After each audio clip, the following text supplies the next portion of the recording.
with the final part of Modern Family, the last American sitcom, season 11. We're joined again by Erik. Well, if you know him, Erik, welcome back to Heavy Board. Thanks for having me. Always a pleasure. Of course, bro. And one thing I noticed too is I watched at the end of this season, they have like a modern farewell thing, at least on Hulu. I don't know if this aired when it actually aired on TV, probably did. Mhm. But just like of the making of the series and the actors and the crew and the writers and all like reminiscing and talking about like the impact, blah, blah, blah. And I noticed that they talk about the plaque at the studio that it was filmed. They have a plaque with all of the shows that were huge hits, like engraved on it, from like, the 50s up through now Mhm. at like this studio that ABC owns or Disney owns, whatever. And the last name on that plaque as of the filming of that, which I assume was around 2020, is Modern Family. And I was Mhm. like, yeah, so we appropriately titled this series The Last American Sitcom, like, because it Yeah. really is. Yeah. Now it's the last one. I wonder if anything had been engraved since. I mean, have they Yeah, had any big hits that came off of that lot? right. Nothing like this that's getting like that got magazine spreads and stuff like constantly and constantly, consistently winning Emmys, at least for the first couple seasons. And there was a producer in there, like I think it was like head of studio something for television for Disney and ABC, and she was saying something about how, yeah, that this might be the last sitcom because just everything has changed. The way people consume media has changed. Like it's not like sitting around the TV with your family anymore and enjoying it on like a Thursday night at 8 or whatever. And Mhm. we talked about this when we first started the series, listeners, but like I think everybody's well aware of that, that it's the last American sitcom for a bunch of different reasons, but the biggest one is probably, yeah, the changing, the kind of consumption, the way we consume TV shows now is much different. And we've already lamented, yeah, how that kind of really eliminates a part of not just a culture in general, but I think, yeah, like how people think of themselves, how people see themselves, like, Mhm. yeah, we'll get into that too, kind of the farewell that they give to the characters and all that. But, as usual, Erik, well, first, yeah, let's give the name 20 this season 11 is the final season of Modern Family for listeners that have been following along, and that aired from 2019 to 2020. And the first episode aired on September 25th, 2019. And this one only has 17 episodes compared to Mhm. the 24 and 22 um episode seasons, or I guess technically 18 or something because they make the finale like a two-parter that's together. Yeah. Yeah. So So we had technically like 17. 18, 17, yeah. But as always, Eric, yeah, how was watching through this, rewatching it for this as we approach this season 11? How does season 11 fare?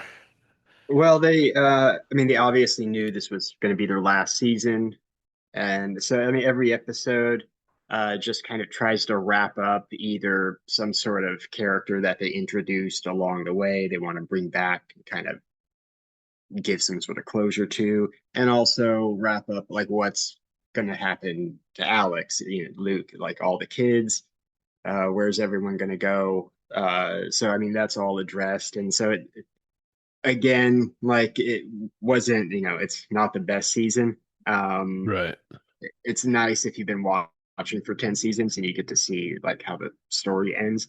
But again, not as many laughs just because I think they're going more for uh, closing up certain plot lines. And there's like, yeah, I started noticing that about halfway through that when the flashbacks start coming in from like season one, two, three, where I'm like, okay, at first I was a little annoyed by it. I was like, oh, this sentimentality is overtaking it. But then I was kind of won over it by like the end of the season where I was like, oh yeah, I like the show. I'm a fan of the show. So like when you do watch it, they're kind of giving you a closure to the fans of being like, yeah, these characters that you've known and loved for 11 years, they're just kind of giving them a nice little wrapped up ending. Yeah. So some of the jokes, they start rehashing certain things. What we've already talked about that starts around season seven or so, six or seven. Mhm. Get like rehashed plots, changed plots, all of that stuff. But yeah, this one was definitely not as many laughs, but also there was I want to give the writers and like directors and all that credit because it does create a little bit of a sentimental feeling for, yeah, even though it's a fictionalized show, you do grow to know and love these characters and things. And so like when they, this is why people get so upset when there's a bad finale like of Mhm. of a series. People get furious because they put so much time into this. They love the characters and the fictional world, and then you just drop the ball in the last episode or whatever. Everybody gets pissed off. This one, I feel like we'll get to the ending here as we get to it. It was more of like a blah, like a kind of a bland ending, but also it didn't make you angry and it didn't make you like really sorrowful. Like it felt okay as you know, like you weren't like pissed off at the ending, you know, like because like, well, that's bullshit. Like, you know, Yeah. like there was none of that. And I get it's a sitcom, it's a little different for dramas, but like, Yeah, when Phil's at the diner and it fades to black and you hear that Journey song, man, it was a powerful ending. yeah. Yeah, they're not going to give it a Sopranos. So, they can't like, there can't be, or a Game of Thrones type disappointment for like Yeah. real fans of the show. I thought, Lost. yeah, I thought it Yeah. was a good, solid ending. Yeah, which is I think deserves credit because I mean it's harder, that's hard to pull off, period, but also it's just like it could have been so easy for them to just do something and like not care about it, you know, not care about how it ends up or what happens. They could have done like we talked about, they were leaning into like cartoon humor and like randomness as jokes and stuff, and like they could have leaned into that or something, but you know, and I'm glad they also didn't do like a Seinfeld style, like make it super meta and like, you know, like I am glad that that's not how they wanted to go with that, you know, because I mean, sitcoms, yeah, you know, most people don't care about the endings that much in sitcoms. It's more the dramas. But I was just thinking as we talk about it, I was like, man, the early 2000s was quite a time for terrible endings to like beloved years long series that people were invested in. Lost, yeah, Yeah, Sopranos, you know, like everybody hated these endings. yeah, Breaking Bad, some people criticized it, but honestly, that it wasn't terrible. I thought the way they ended Breaking Bad was fine too. Like yeah. at least it gave a full arc. Like you kind of knew what was going to happen, not, you know, the exact events, but you knew, yeah, spoiler, Walter White was going to die. The very first episode, he's diagnosed with terminal cancer, and then, you know, Oh, worst it's thing just, they did with that was that Netflix movie or whatever yeah, that was just that it sort of almost ruined some of the show if you saw that. Same way with that yeah. Sopranos movie. Yeah, yeah, yeah, same. I never watched the Sopranos movie just because I didn't care when it came out, but like I did watch the El Camino and it was I was like, what? Like this Mhm. doesn't even make sense for the extension of the story. Like nobody cares about Jesse. Like everybody Yeah. pretends to care about fucking Jesse. Jesse should have been killed off. Like I don't understand why they carried him through the whole series.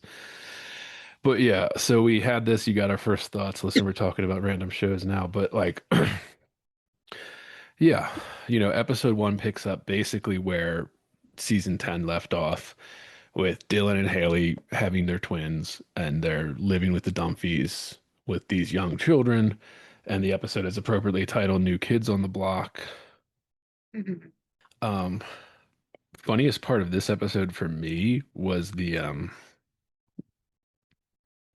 Cam with the troubled youths was actually really great, like a great bit on the stolen clown figurine. Yeah. Uh, And the way Eric Stone Street plays it is actually really great too. He's like, yeah, how about that? A principal that plays rock and roll music, huh? Like just like doing stuff like really great. Yeah. Also, I was reminded of the very brief failed product launch for Facebook with the portal, or I don't even remember if that was what it was actually called, but remember they tried to compete with Amazon Alexa for a little bit, and it was when Amazon Alexa had just come out with like the video one, Mhm. like an assistant kind of device, you know. I think Google tried the same thing. It didn't quite work like Alexa did. I don't know why every tech company was doing this, but I had forgotten about that. And I was like, man, just a few years ago, like another failed product from Facebook, like before they'd even changed their name to Meta. Yeah. And this show is like kind of so on top of it of keeping up with like new technologies. It's like it manages to work its way in there. Like, Yeah. yeah. We started this off by, you know, the 2009 inaugural season talking about kind of even nostalgia for tech from like 15 years ago, like for something like that. And I was just like, oh, even tech that like people tried to launch in like 5 years ago, and we've already forgotten about the Yeah. failure of that product and how it didn't take off and nobody liked it and it was kind of awkward to use and like yeah. Mhm. God, dude, that's the real beauty of Steve Jobs versus all the other kind of yeah tech visionaries was he understood that like it has to be like useful and like intuitive. It can't just be a cool tech thing. It has to be like useful to people's everyday lives, and then it'll take off no matter what, even if it's ugly. Yeah. You know, damn, we're missing that. Plus, I've been listening to this fucking audiobook of Helen Andrews' Boomers, her book about the baby boomers. Oh yeah. And yeah, That's it's good. fantastic. Anybody who's understands like yeah what the baby boomers have done to the world, it's very cathartic to read or listen to. It's on Mhm. Spotify Premium listeners, yeah. Uh, where she just talks about Steve Jobs is one of the boomers she profiles, so maybe that's why he's on my mind. But yeah, and then I was thinking also that episode one, and maybe it was just me because yeah, I have a newborn listeners that have been listening to this. I have like a 6 week old baby. So there was that angle of it too, that it was poignant for me in terms of just seeing, the family stressing about trying to get the kids to sleep so that they get a moment of peace, kind of thing. Everybody has their own ideas. There's Mhm. conflict over, and it's, sitcom humor, blah, blah, blah, conflict over taking care of the babies. And they kind of have Haley be the millennial with her, some person she found on Instagram that wrote some terrible book about parenting or whatever, and like is swearing by it and Yeah. all of that stuff. But then I was thinking there was obviously always funny bits, but then I was just like, I don't think I have notes on any bits besides the Cam Youth on that first Yeah. episode. I mean, there was some. I guess one of the what points was Manny is trying to get Sherry back, and Right. Sherry is Yeah. the voice of Jay's dog bed commercials, the dog beds by Stella. So yeah, we're still on like Jay still has his dog bed business, and yeah, Manny tries to kind of win her back. It doesn't really work. But yeah, it's really Cam's plot with the at-risk youth, or they're supposed to be at-risk youth. It was great. I One of the kids tried to leave, um, and they're like, I'm going to go back home. And Cam's like, I've read your file, Belinda. No one cares or knows where you are. Yeah. I thought that was great. And when Cam, like during the interview, when he's talking about it, he's like, you know what? I really bonded with those kids. We all just really bonded. We all had some hardcore bondage. Like just kind of those lines. So there were some, good moments like that. Uh, I guess Alex is in Antarctica. Instead of taking some job, she like, high paying job there. She's like on some expedition in Antarctica. And Um, that sets up her storyline for the rest of the season here. Like they were already kind of running out of things to do with her, but then she just keeps going. Oh, we're going to get to that, like the episode of like the anti-corporate thing, where like an mhm. insult you can throw at a company is that they're multinational corporation. So an international company, that's an insult now for like companies. But at least it was at this time, still is now, right? Yeah. We'll get to that as it comes up. There's this whole episode about it entirely. And, that's the thing that was great about this. And I was thinking, this season wasn't, and really the whole series watching it here, it never really succumbed too much to the woke hysteria. There were just moments, as we've covered, listeners, go back and listen to this whole thing. Eric and I have done over like 36 hours of this. But they did capture the cultural stuff. I mean, we've covered a lot of that as we've gone through, the kind of the normalization of marijuana, the kind of that comes through back here in the final season. And that started right around season 4 or 5, in the culture. This is Colorado had legalized, like California, like it was just starting to be a thing. They've Mhm. covered yeah, the hysteria over corporations making money and profit. That's like a hysterical thing now in the culture, like a large company making large amounts of profits. The kind of the woke hysteria for college students and like the protests that were happening on college campuses. There's like that episode with Alex that I was just talking about where she's like, "Oh no, I'm so morally conflicted because I make all this money working for a leading edge tech company and research thing." Like, and it's so Yeah. much fun. I get to do cutting edge research, but also they're my giant corporation that doesn't care about ethics enough or something like. Mhm. And they don't say what those ethics are ever, but that's part of it too. So that they do capture that culture, Manny going woke at college, all of that kind of stuff. And Manny's kind of less woke in this season than he was in season 9 and 10, where like they Yeah. kind of use him as like to come into a scene and be like, well, actually the woke thing is this, and then Manny just kind of does that. Alex too. They're Mhm. kind of off of that a little bit more. Um, I don't know. Yeah, just the things that are always captured in this show that you could see culturally as it shifts, the shift to social media, being obsessed with everything going through social media, blah, blah, blah. Just a great show to capture this.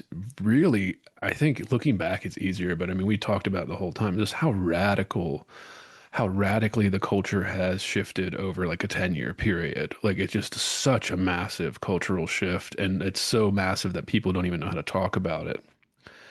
So maybe it's easier to talk about it through a show like this that actually captures the moments and also makes jokes and blah, blah, blah. But yeah, didn't have too many notes on episode one. I did notice that Lily was used very sparingly in this season, and they've been Uh, kind of going towards that for the last couple of seasons. But yeah, just because I know she's not a great actress, so it's hard to like really give her anything to do. You give her some one-liners, and she's made sort of like the butt of the joke sometimes.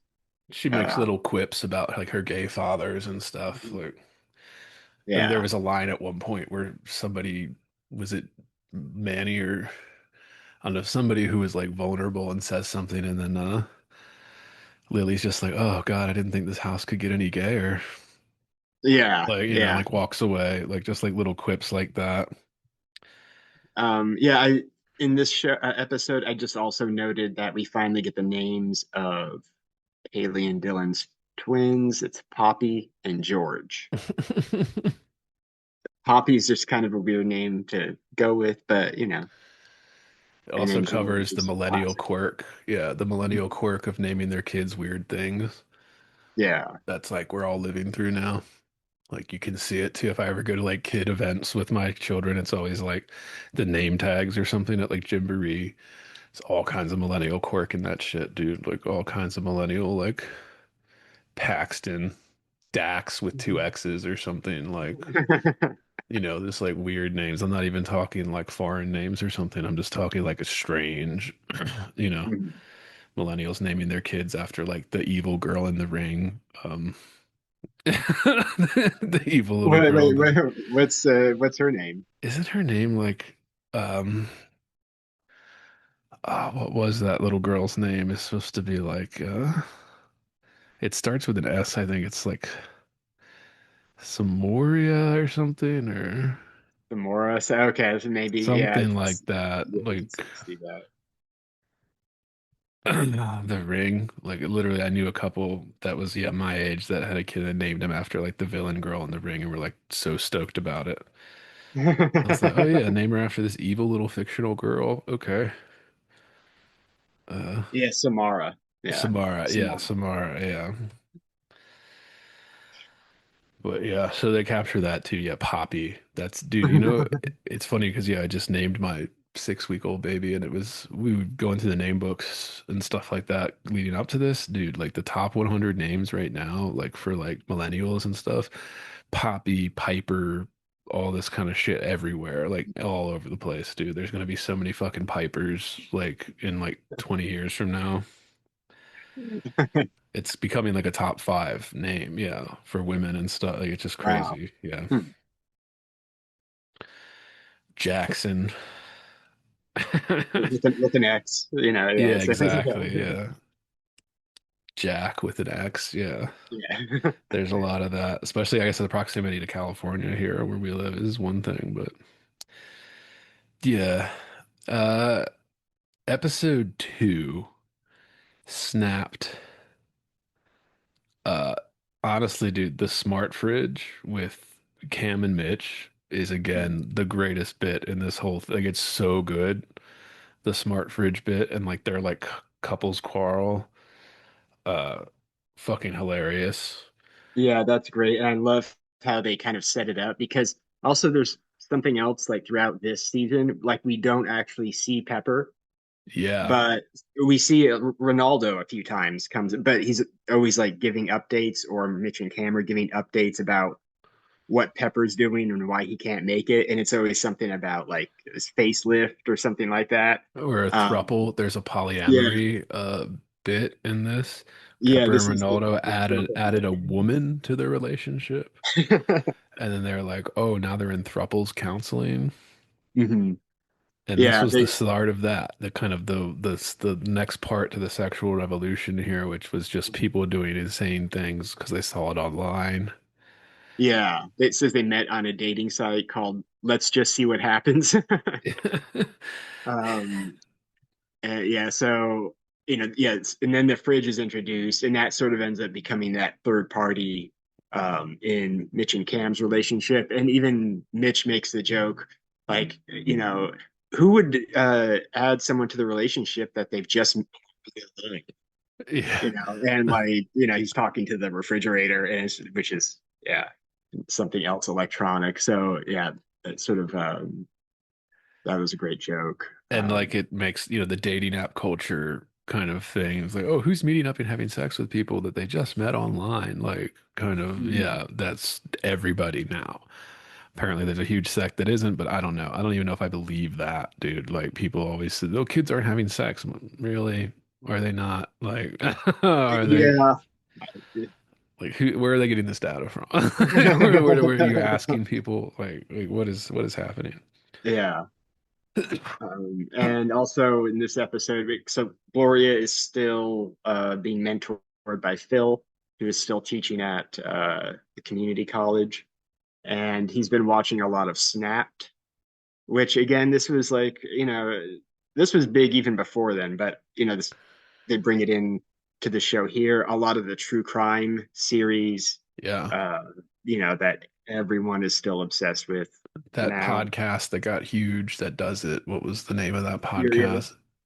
What? serial. Yes, yes, Yeah. Serial, and there's another one like there's a bunch. Yeah, there's a bunch that are like huge, and they talk about like yeah, the true.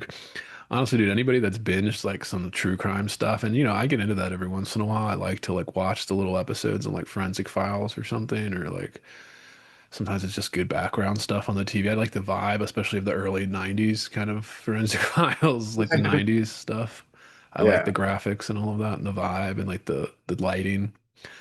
But if you watch too much of that, dude, you start getting paranoid as fuck. Like I felt it before. Or like, you're watching something about like a family that got massacred in some small town in Oklahoma or whatever, and like because some meth heads were trying to rob them or whatever, because they saw a safe in the bedroom when they installed cable or something, like it just something like that. And then you start watching, hours of that back to back, like you start getting paranoid as fuck. Like you start being like, oh my God, somebody's gonna break into my house. This is how Mhm. women do it. Like they watch these things, like these rape things all the time, and then think they're constantly gonna get like this kind of Yeah. like, yeah, it does fuck with your head. So it's funny that they have Phil do it, and it's funny that Phil is like, because dude, I think in this season too, it just proves that Ty Burrell is the superior physical comedy actor on like this entire series.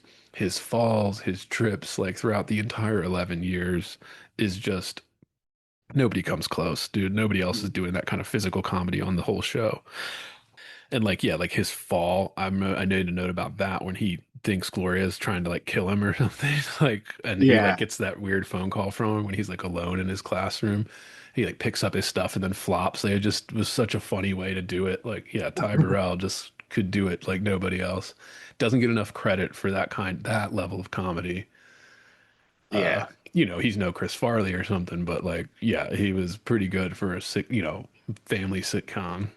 Uh, Yeah. And uh, he thinks that, yeah, Gloria like had like hit a girl with her car, just to yeah, eliminate yeah. competition for some like unpaid, uncredited internship that he's offering. Which I thought's great. Like unpaid and uncredited. All right, great. Yeah. You Um, get nothing. yeah. Yeah. Yeah. But yeah, Gloria does end up winning it anyway because she had the best test score. Um, and Yeah, and Claire, she's competing to get on the cover of Corner Office magazine. So she's just like pretending to be sick to get the kids out of the house or something. Dude, that Um, was my big critique of this episode. It was another one like the New York episode, I think in season 9 or 10, mhm. where it just did the story didn't make sense for what the age of the kids are now. Like if the kids were younger, I could see her doing this, but like, dude, you have adult children that all like just live there and like have jobs and stuff.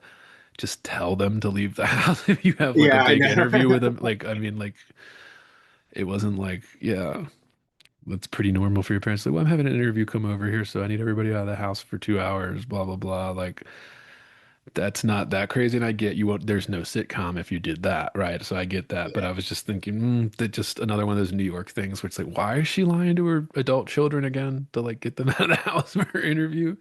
Why does she Yeah. have to pretend to be sick to like miss a Just give her Disneyland something to trip? do Like, yeah, on the show. That's yeah, that yeah. was it.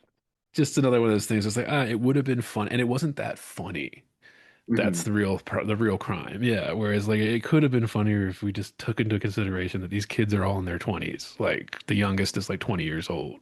Yeah. Like, working full time and dating like 40-year-old women. Hmm. Which is something they put on Luke now. Luke, that's just like something that carries through the rest of this season. He dated the one MILF at like the country club, and Hmm. now is just that's just what he does exclusively. Yeah. I guess captures a part of the culture of like dating apps and things like that, right? Especially in Southern California, the divorcees in their 40s that all want to explore. And that Yeah. means like dating a younger man and realizing that like they don't want to do that anymore. Hmm. Um, but yeah, that was my only real critique of the that episode. Small, but yeah, just another one that just doesn't make sense for the age of the kids now. It would have made sense like a couple seasons ago when they were still younger or something, but Hmm. but yeah, uh, uh, solid but not great. Yeah, not the best season, but still. Uh, episode 3, perfect pairs. Yeah, I think I mean the best part of this one was the plot with Gloria and her sister. So they bring the sister back in to kind of try to, last appearance for her. Um, she's getting married, and Gloria thinks that the guy's just a gold digger after like the hot sauce money or whatever Yeah, that she's selling. Um, and it turns out that the guy actually really does have money, and he's not a gold digger. And so, I mean, that was all right. I didn't really have a lot of notes on this one. Phil preps for SCARB, which is Southern California annual real estate banquet or something like that. And he has to come up with a magic trick that'll top what he did the previous year, because he never has to pay for a drink in any real estate bar in town. there's a great fill line that I did in the beginning of this because I think he comes downstairs and like everybody's trying to avoid helping him. And he Mhm. like sees Alex. He's like, "Oh, Alex, good. Now take this dove. Try not to rile her up. She's about to spend the better part of an hour in my pants." And I'm like, yeah. And then it like cuts uh, to the credits. It's just a great Phil line. He's yeah. got another great one was like the grandparent thing when like Phil and Claire are becoming grandparents and they're like realizing that they're old. Hmm. He's got another great line that I have written for that. When he's like, I guess it's the grandparents' table for us. And Phil's just like, huh. Yeah, I guess I could get used to shaving naked at the gym. Like, like just like being naked all the time at the gym locker room. Like the way old people do. Yeah. Uh, Uh yeah, go on. oh, the Jay and the gardener. Actually, yeah, that was a pretty funny storyline. Yeah, Jay trying to be like an everyman, someone who can, just talk to the gardener, and he realizes that like, oh yeah, like the gardener like loaned him money for some reason like years ago, and like they've already talked several times, and he just acts like it's the first time they're ever actually meeting. But and he ends up giving him his model airplane because of a misunderstanding. Yeah, that's funny too. And I wrote a note about it. It was like kind of the first wokish kind of joke line that we get in this season, where it's like kind of like, you know, oh, you're not working class. This worship of the working class, this vague group of people that people just worship and refer to all the times in political discourse, where like Manny is like making Jay prove that he's working class or something. And then yeah, he like gives his Manny makes him give his plane to the gardener because he feels bad about being a straight white man that was successful. So he's gonna give, therefore this poor broke gardener deserves to take the plane or whatever. And Mhm. just another kind of sort of woke race bit. Modern, yeah, funny still because yeah, I laughed at it too with the gardener and Jay not knowing his name and stuff. But yeah, just more of that kind of, yeah, the woke lines, just subtle again, not the whole episode, not just a small little storyline for Jay. It's always Jay that they have to teach, has to learn the lesson of wokeness. Yeah. But yeah, that was a great bit. And then he like gives the tuxedo to the guy. I can't even remember what else happened in that one. Perfect pairs. Oh, Cam and Mitch get the gay dads as upstairs neighbors, Oh, right. Yeah. and they're trying to impress them by kind of, being who they're not, pretending to be into going to museums. And like fitness Yeah. gurus. And yeah, yeah, that is funny. That's great too. There's a great line I think Mitch has in that where he's like, I'm not entirely sure that they don't get a lot of joy out of making other people feel bad about themselves. Like it's a type of person. Like especially in SoCal. Like yeah, it's a type of person that does Yeah. that. They definitely get off like, humble bragging about their like their like workout routines or whatever it is, or like Yeah. their fitness thing. Slightly woke episode with episode 4, the pool party. Not again, not crazy. Positivity kind of thing to it. But they make it funny. They make it relatable. They make it a little bit more than like the woke line that was going around online at the time. Beautiful at any size type thing. They make it more about, yeah, like the self-confidence thing. Love yourself and doesn't matter, right? But like Yeah. they're not lying about like, oh, you're beautiful even though you're 400 pounds, like, but if you like yourself at sure, if you like yourself at that, then fine, but Yeah. we don't have to pretend that everybody's attracted to you and stuff. So they don't go so far with it as like the woke stuff. So it's still a joke, just like everything else with this show. It's well done, it's well written, it's a joke. They're making fun of the excesses even. And maybe they're even taking a stab at like yeah, the gay culture obsessiveness with looks and things like that, and like yeah, taking steroids, all of that. But yeah, we have Lily's insecurity storyline, normal teen storyline works out, and then Cam and Mitch being insecure with the body positivity, uh, which is great. Ronaldo is really every time that actor comes in, like ever since they brought Ronaldo into it was like halfway through the series. Mhm. So like season 4 or 5, because he's like helping the wedding planner plan their wedding for Mitch and Yeah, it's Cam. helping out Pepper. Yeah. The actor's been great, and they have great one-liners for him. He's just always been funny whenever he's on screen. That Ronaldo guy. Mhm. Uh, No, she's like, yeah, look at Larry, and he's 50. He's like, I'm 38, you wicked old witch. And the yeah, guy's clearly like over 50. Like, that was a great line. Also, Cam and Mitch are trying to tell Lily how beautiful she is, and Cam says, "You're so beautiful, Scarlett Johansson would play you in a movie until Twitter told her she couldn't." Which, right. again, that is like something that was happening where, it was there it was was the always. first big blow up over the race casting. Like it was the first big thing. Huge star Scarlett Johansson, huge action star, and everybody's because it's some fucking anime live action. It's always some fucking anime live action that causes the Yeah. fuck anime, and all this shit that it's done to the art world. It's destroyed it. Um, but yeah, that was like one of the was it like Eon Flux? What the fuck was that even movie that I like? Was it no Ian That's Flux was Charlotte. That's Charlize Theron, I think, and I was think it she got it oh too because I think that Ghost one's in the supposed to Shell. be Ghost in the I, Shell. I Okay, think it yeah. was I think it was Ghost in the Shell. Again, these fucking I could anime be wrong. titles, dude. Just these anime titles, Eon Flux, like Ghost in the Shell. Like, fuck off with your crazy, weird Japanese shit. Like, get out of here. Uh, but yeah, there's this is they have to make Jay a housewife in this episode as well. Uh, yeah, the corporate evil job storyline for Alex all season. And there's Uh, this line with Joe. Joe says this line at some point where they say something, and then Joe's like, "Hey, I'm a child. That hurts my feelings." With kind of like some therapy speak woke stuff, and then like Jay has a line where he's like, "Damn hippie private schools," like I don't know, yeah. like Uh, there's also a great plot point in here with Jay being really angry at Stella for like I guess going over and playing with the Chihuahua down the street, like because he thinks it's her boyfriend or something.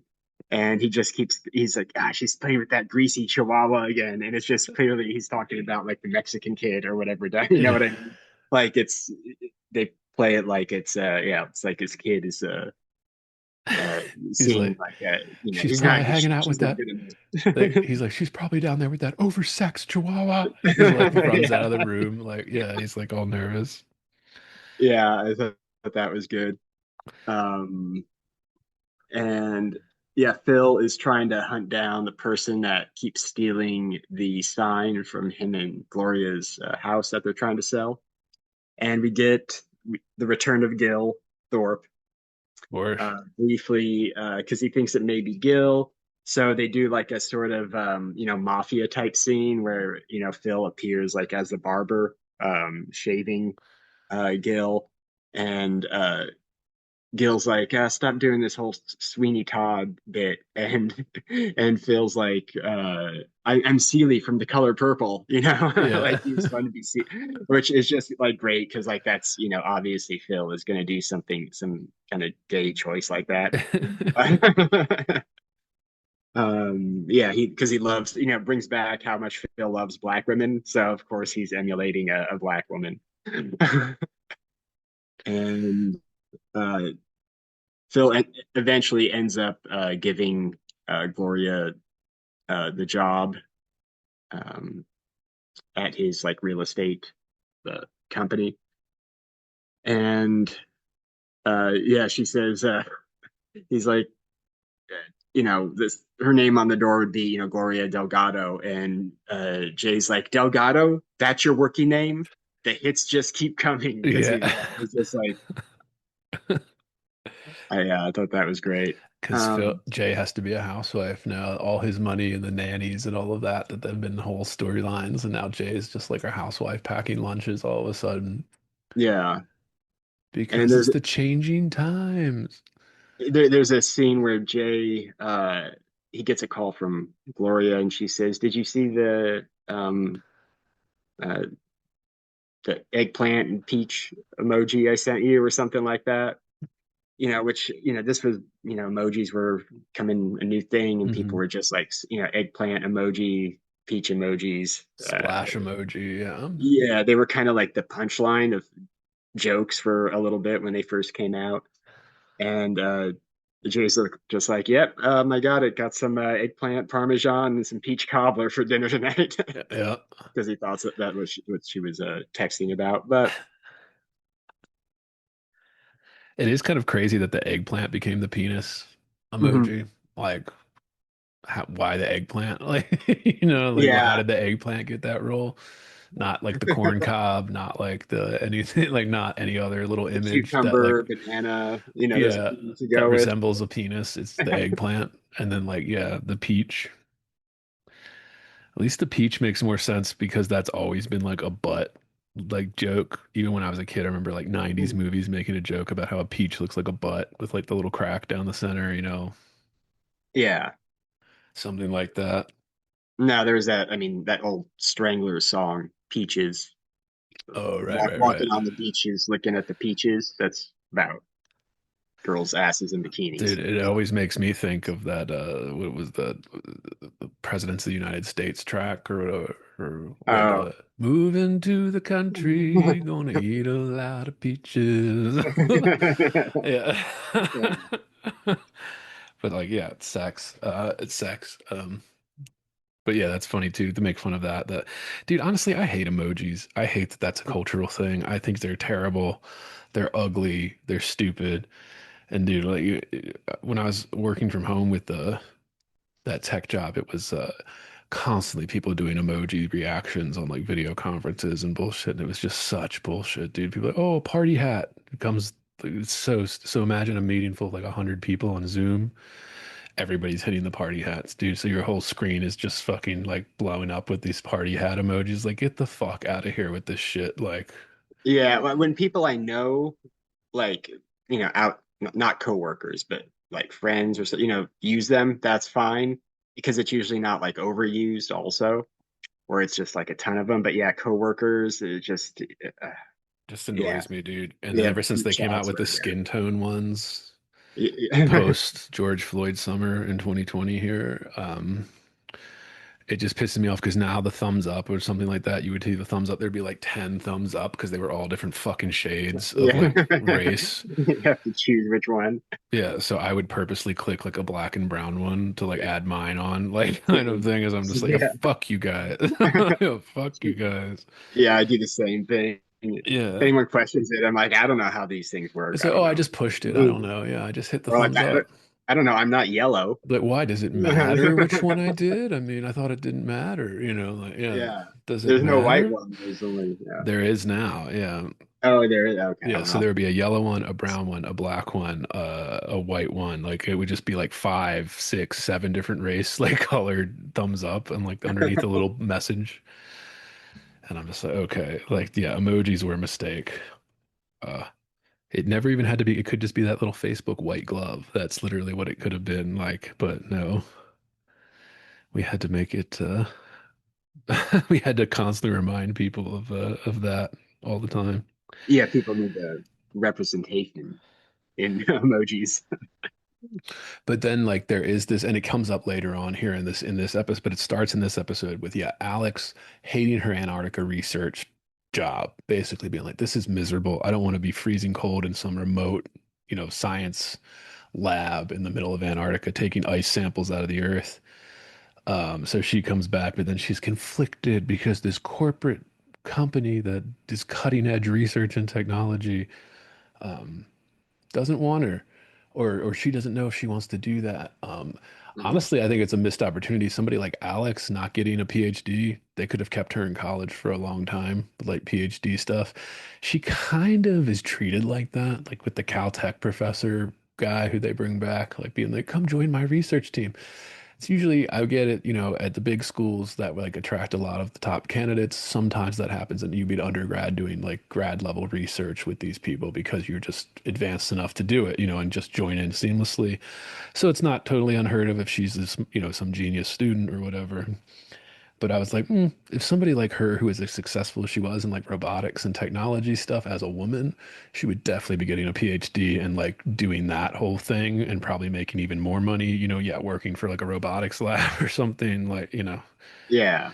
um, but whatever. It's a TV show. I know too much about academia. That's all I had for episode 4. Yeah, I don't really have anything else. And then we have episode 5, dude, The Last Halloween. Yeah. The last Halloween episode and the Halloween is one where they've done an episode almost every single season with Halloween all 11 years. They skip Christmas some years, they even skipped a Thanksgiving kind of thing before, Mhm. but Halloween, and we've talked about this before, the cultural stuff about how everybody Halloween's like the safe, edgy thing that like people, yeah, Yeah, and it was never like again, when I was growing up, adults didn't do Halloween unless they had a kid. There was no adult, like, there were very few adult Halloween parties. yeah. Now you just hear about them I all remember the as time. I remember as a kid, there was one neighbor at the end of the court growing up when I was a kid in Perry Hall, Maryland. Uh, where he was very, and his name was John, and he was, I was friends with his son and all that, but like he would get very into the Halloween, like scaring the neighborhood kids was like his whole thing. So he Mhm. would do these elaborate pranks, and we'd have like something set up where you think it's just like a dummy doll set up, but it would be him, like literally standing stark still. And he had like this bowl of candy on his lap, and he had this horrific, costume on, and he would just sit there dead still and just wait for like a little girl to come over, and he would jump up, and like everybody runs screaming. Like he did this like every year, but he did something different every year, but like in that vein of like tricking you and like making you terrified. He like pop out. Yeah. So that was like one guy on a whole fucking court of like, 100 homes or whatever the fuck it was, Yeah. in my little suburb. Yeah, I yeah, had one that same, guy. I had a Yeah, neighbor like that too. Yeah, but they had kids. So, right, exactly. He had like I four mean, kids. Yeah, this yeah, guy. Yeah. if you have kids, like I totally get it. It's a fun thing to do with your kids, but I can't imagine just like, no kids and you're like going Yeah. all out for Halloween. I don't know. Uh, yeah, but that happens now because there's so many childless, you know, uh, people in their 40s, 30s, 40s, and 50s now. They just Halloween is like their personality almost, and yeah, it's something that's very new. And I thought, as far as the Halloween episodes go, this was one of the weaker ones. Like they had some really, I mean, I think constantly flashback and refer to that. So season 4 or 5 when Gloria does like the witch, welcome to your nightmare. Ho ho ho ho. Like it's Yeah. so like that was the best. That was the peak. That was literally the best Halloween episode they ever did. Like, Mhm. and again, it's hard to keep that up, but yeah, just But the kids are grown too. You right. know what I Yeah, that's true. mean? It's Yeah. like they don't really care. Like, yeah, it's funny because the kids care the least about Halloween.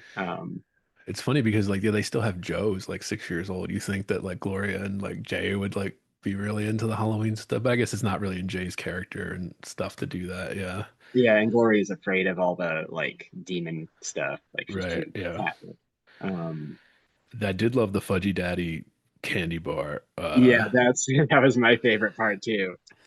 Just Jay. I mean, and again, this goes back to like this is just natural for him and his character because it's something that Al Bundy would do. Like, they discontinued, some like, Biggins magazine or something, and he would, go online or search it down Yeah. or track it down, right? So Jay has to track down yeah, he said there was an accident at oh God, it was a great name too. The Naga Snacky. It was a Japanese candy company, the Naga Snacky Candy Company, and their candy bar, the Fudgy Buddy was Fudgy Duddy was discontinued. And so after countless hours of research, Gloria's like, it was one Google search. Yeah. I finally tracked one down, and I think he was going to give it to Joe, right? Right. He Or wanted was it? Joe to experience it because it Yeah, was his favorite Halloween King growing up in like the 60s, 50s. Like, yeah. yeah. And I think Manny accidentally gives it out to someone, so he's trying to, go through the neighborhood. Manny said it was a Spider-Man that he gave it to, so they're just trying to look for any Spider-Man. But uh, a great line was Jay was asking the kids if they had seen the candy bar, and they're like, "I've never heard of it." And he's like, "Oh, well, I'm sure you guys have seen the commercial. It's an old one from the '70s. It was the first time a woman ever touched a baseball." And it's just like talking to like 10-year-olds, like they would know this. And I again, I want to give the writers credit because I think the way they handled Jay's like, nostalgia and then his lament towards the end of the episode, where he gives kind of the ending sign-off speech monologue, where he talks about lamenting the world that, the world he grew up in doesn't exist anymore, and kind of like that fudgy duddy candy bar, like just was something that he wanted to get his hands on because it was just a piece of that world that like he could just reminisce and just, sit there and eat. And I'm approaching middle age. People get upset when I say I'm middle aged or whatever. I'm 36 now, listener, right? Like I'm a few years away from where if I said I was middle aged, people wouldn't blink an eye if like 40 or whatever. Okay. But like, and I've seen it already happen. Like there are products from my childhood in the 90s, like candies, things like that, products, all of those things that if I saw an old commercial for, I would be filled with nostalgia, and you cannot get it anywhere unless, yeah, you're, bidding on eBay or something for an old box of it or something, and the price is Mhm. up because everybody wants it, that little bit of nostalgia, that little bit of comfort from their childhood. So I'm only just beginning to like see products that I loved be discontinued and stuff for whatever reason, whatever reason they discontinue it. Companies discontinue products for all kinds of reasons. And I'm just starting to see, like something like even like something stupid like the toothpaste you like or whatever. Well, they don't make that anymore. Like they just stopped making that flavor or whatever whatever it is, like something like that. Face cream, there's always been sitcom tropes about stuff like this. I'm thinking of the Seinfeld with the Today sponges, like the birth control method that they discontinue. So Elaine has to buy this wear like through her 400 boxes or whatever to like keep her for a couple years. Things like that. As you reach a certain point in life, you do start to see that in reality. Like you think it's always going to be there. It's not always going to be there. Even candies, dude. Like I don't know if it's because I live on the West Coast now and I grew up on the East Coast. There are two candies that I would get, and they were kind of old-timey candies when I was a kid in the 90s. They Mhm. were Brock's Maple Nut Goodies, or Broch, whatever, how the fuck you say that name. Dude, I can't find them anywhere on the West Coast. They do not exist. I've tried to order them online. Like you can get a big thing on Amazon, but like that's too much and like you don't know how old it is when it's coming out of an Amazon warehouse. When I Yeah, was a kid, I've dude, never it would heard of be in them. every Walgreens, every CVS I would ever go into. There would be a little bag of it, and the packaging was hideous. It was like brown and ugly, like very old packaging still. I don't think they make them anymore. Like I think they discontinued them because people weren't buying them. But they're so good. They're like a little nut that's like dipped in like sugared, like kind of like it's so delicious. Oh, That and burnt peanuts I can find more often, but they're still like even if I go to an old time candy store, I have to ask like kind of like where are the burnt peanuts? Like the red kind of candy coated. oh, You know what I mean? don't they call them Boston? Aren't those like Boston baked beans It's a or slightly whatever different Boston? thing. That's the one Okay, people always hand me when I ask them for it is they hand me Boston baked beans. And I'm like, it's close. It's not the same thing. Again, I don't know if it's just an East Coast thing, yeah. Mid-Atlantic, where I grew up. They were huge, but like it is so much harder to find now. And they used to sell them at the grocery store, dude. Like I used to be able to go into like a Weiss market down there, which I think doesn't exist anymore in Baltimore. They've been bought out by a bigger competitor, and they had like a big barrel that you could scoop into, a bag of like those red burnt peanuts that stain your fingers and tongue and all, like. And apparently, my grandfather loved them too, and they were like an old school candy because they were the shitty peanuts that people wouldn't pay money for when they bought like roasted nuts. So they would just Mhm. cover them in sugar and like candy and dye them red so you couldn't see the flaws in the peanuts and stuff, and then just give them to kids as like candy. But whatever, I'm just saying, like, I know this is a long explanation, but it's just like there is something about that you only experience after you've been alive for a certain number of years. Because, yeah, products come and go, times change, diets change. Nobody's eating these sugary, because I mean, there are better tasting candies out there now. So, of course, nobody's buying those old school, nobody's buying like licorice schnapps as much as they were in like 1940 or, like Yeah. hard candy peppermints were like the only thing that like my grandmother's generation could get, like penny candies from like the drugstore. But those all suck compared to like Hershey Kisses and the shit we have now, like on gross, Reese's peanut butter cups are way better than like the peppermint hard candies from like 1930 or whatever. Like, Mhm. so there's just that angle to it. It's just a natural progression. But I was just impressed with how they had Jay kind of have this kind of moment where he's just like, yeah, things move on and things change. And they've always done a good job of having Jay, and Ed O'Neill plays it great, doing that in a way that isn't off-putting, in a way that makes him more endearing and lovable, and not like, oh, you evil white man who's just longing for the days of segregation because you were a kid and you love this candy bar when you were like 10 years old. Uh, Mhm. you know, the Don Draper scene in Mad Men with the Hershey bar, True. where he Yeah. gives that fictional story, but it feels real because everybody felt that. The Hershey bar, the package looks like what's inside. You see it on the shelf and you know exactly what's in that candy bar and you want it. And kind of, yeah, like even just candy bars in general. Like that was a baby boomer. Like, I guess a little bit before that. Paydays, I think, or Great Depression era candy bar. Uh, Yeah.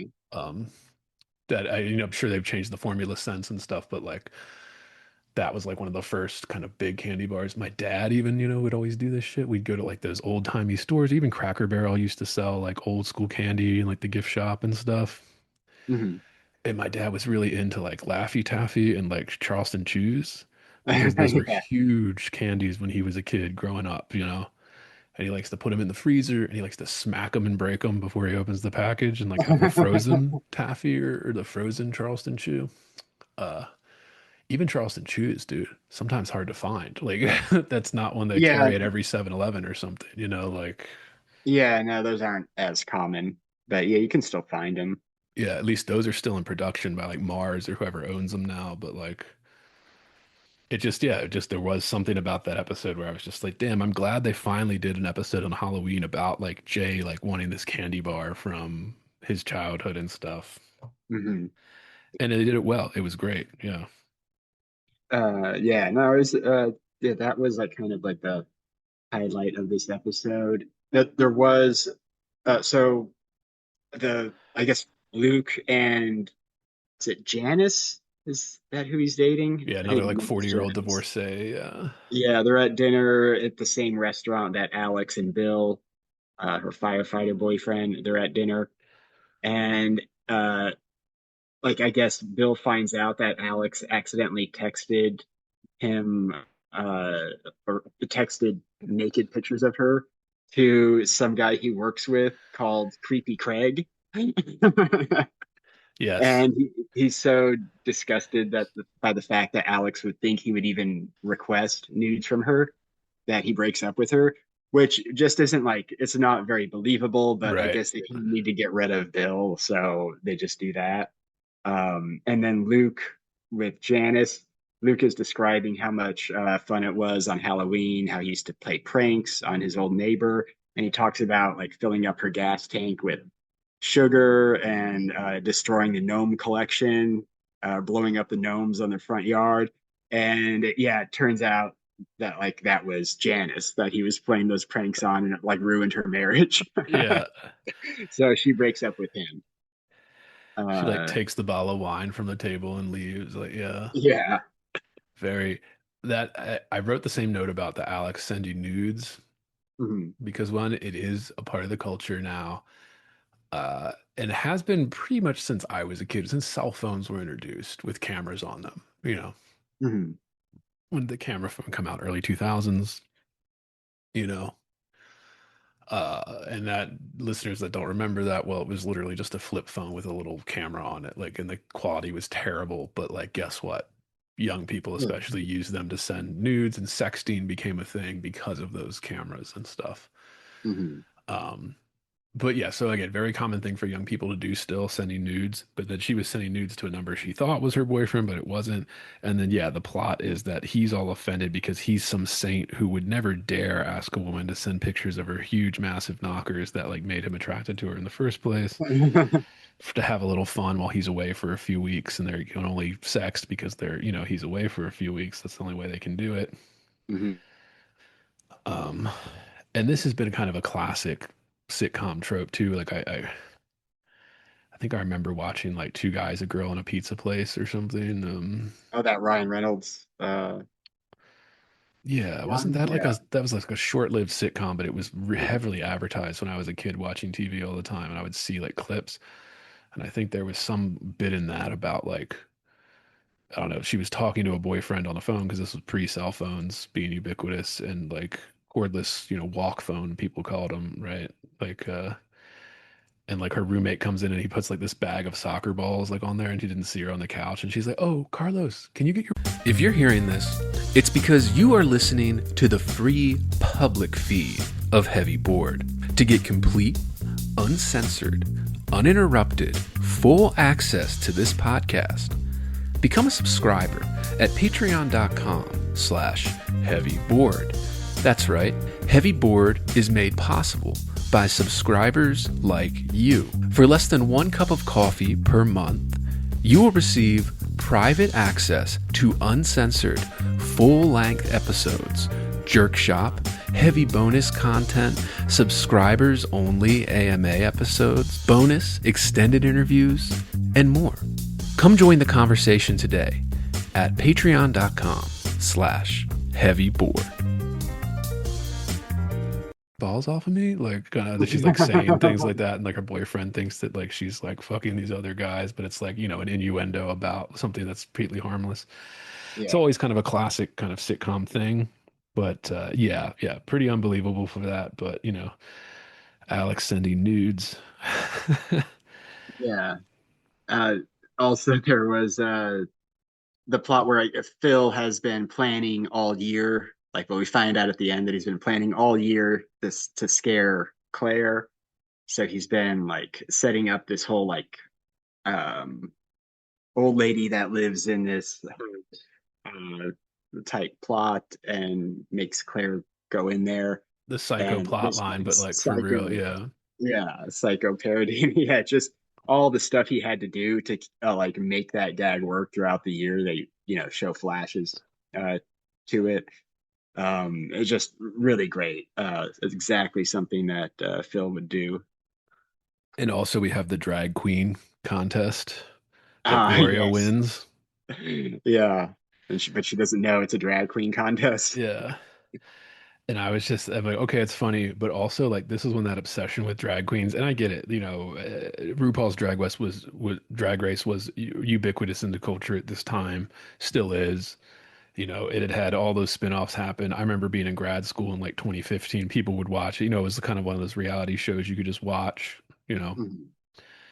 whatever. So drag queen stuff was becoming mainstream in the culture, but I was just thinking to myself, I was like, oof, I know it's a joke, but also like, I don't know if that joke works with Sofia Vergara, dude. No, Nobody like, she doesn't yeah, look like a villain at all. she would definitely mog all the other drag queens in the contest, of course, but like everybody would know immediately this is not a drag queen. This woman is a Yeah. 10, a real woman. Uh, but yeah, a little funny nod to the woke stuff that was kind of, again, just seeping into the culture here. Mhm. Uh, Episode 6, A Game of Chicken. I think I have zero notes on this one. Let's see. Well, okay. A great part in this one was the dolphin mascot that keeps mocking Cam at the football Yes, games. yeah, That was good. And Gloria trying to secretly baptize Haley's babies yes. because she thinks like they're possessed or something. She thinks Pippi is possessed or something. Yeah, and that's great. At the very end, Dylan comes in, and Dylan and Haley come in. They're like, "Why would you baptize our babies?" And Dylan's like, "Because Poppy's clearly possessed, and you're the only one that doesn't see it." It's like kind of confirms it. Let's see. Oh, Luke pitches his investment idea to Phil, and it's actually like some smart Like a idea good that idea, yeah. yeah, like collecting all your insurance information on I don't know on one app or something, so you don't have to keep filling out forms when you go to the doctor all the time. Um, and yeah, the Claire supports it, and Phil doesn't because he's kind of like jealous that Luke did this without him. And then it's Uh, like actually a good idea, not like their stupid ideas that they've been doing for 10 years that don't have any value, shower snacks and like, yeah. Yeah, and that's what they show off one of the inventions in the beginning of the episode, uh, where it's like some sort of device to keep your hands warm while you're making pancakes or Yeah, something. it's like a And hands-free pancake dispenser. You like a little like hose on your wrist that like pumps the batter so you can keep your hands free. yeah, it feels like you know how when you make pancakes, your hands are always cold. It's like okay, that no, maybe that's just you. I don't know. Um, that's kind of it. Oh, Claire does at the end. She does quit. She leaves the closet company Right. because now it's run by like Ezra, whatever that The firm tech that bought them. company, yeah. the Yeah. tech company takeover of the old school stuff. Yeah. Which was happening all over California at the time. So it makes sense that it made its way into, especially California, where those tech conglomerates with billions of dollars were just throwing it around, being like, oh, we need more infrastructure. We're just going to buy out this small one and like it's ours now, like very common thing that happens. But yeah, that's great. Oh, that's right. Because there was that whole scandal they write in where the smart closet was like filming people with their clothes off unknown to them, and then they Yes. had a data breach and like all of people's nudes were Yeah, leaked, and exactly. that's what led her to kind of leave the company in disgrace. Well, I think she was just like, but like they kept calling her, and she was just didn't have any time for anything else, and she felt like she was like a nanny to everyone there, and then she just didn't want to do that anymore. Um, and that's why she just suddenly quit at the end of this episode. Just kind of done with it, looked for something different. She was already getting job offers from other places, so and yeah, that's all I have for that episode. Yeah, I forgot about the mascot thing. Yeah, that is great.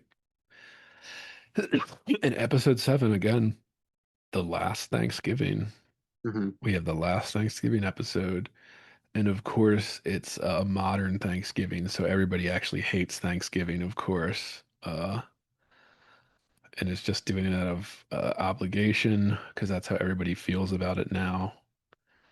Um, and then we get kind of the repeat of that plane scene from like season 2, I think it was season 1 or 2, where Season one, yeah. Jay hits Phil with the model plane, and then like they're trying to do it to like Dylan or something like uh Yeah, but it's like successful. Like Dylan actually like doesn't hit him, and yeah, Phil was kind of angry at Jay for maybe purposefully hitting him. Uh, but I think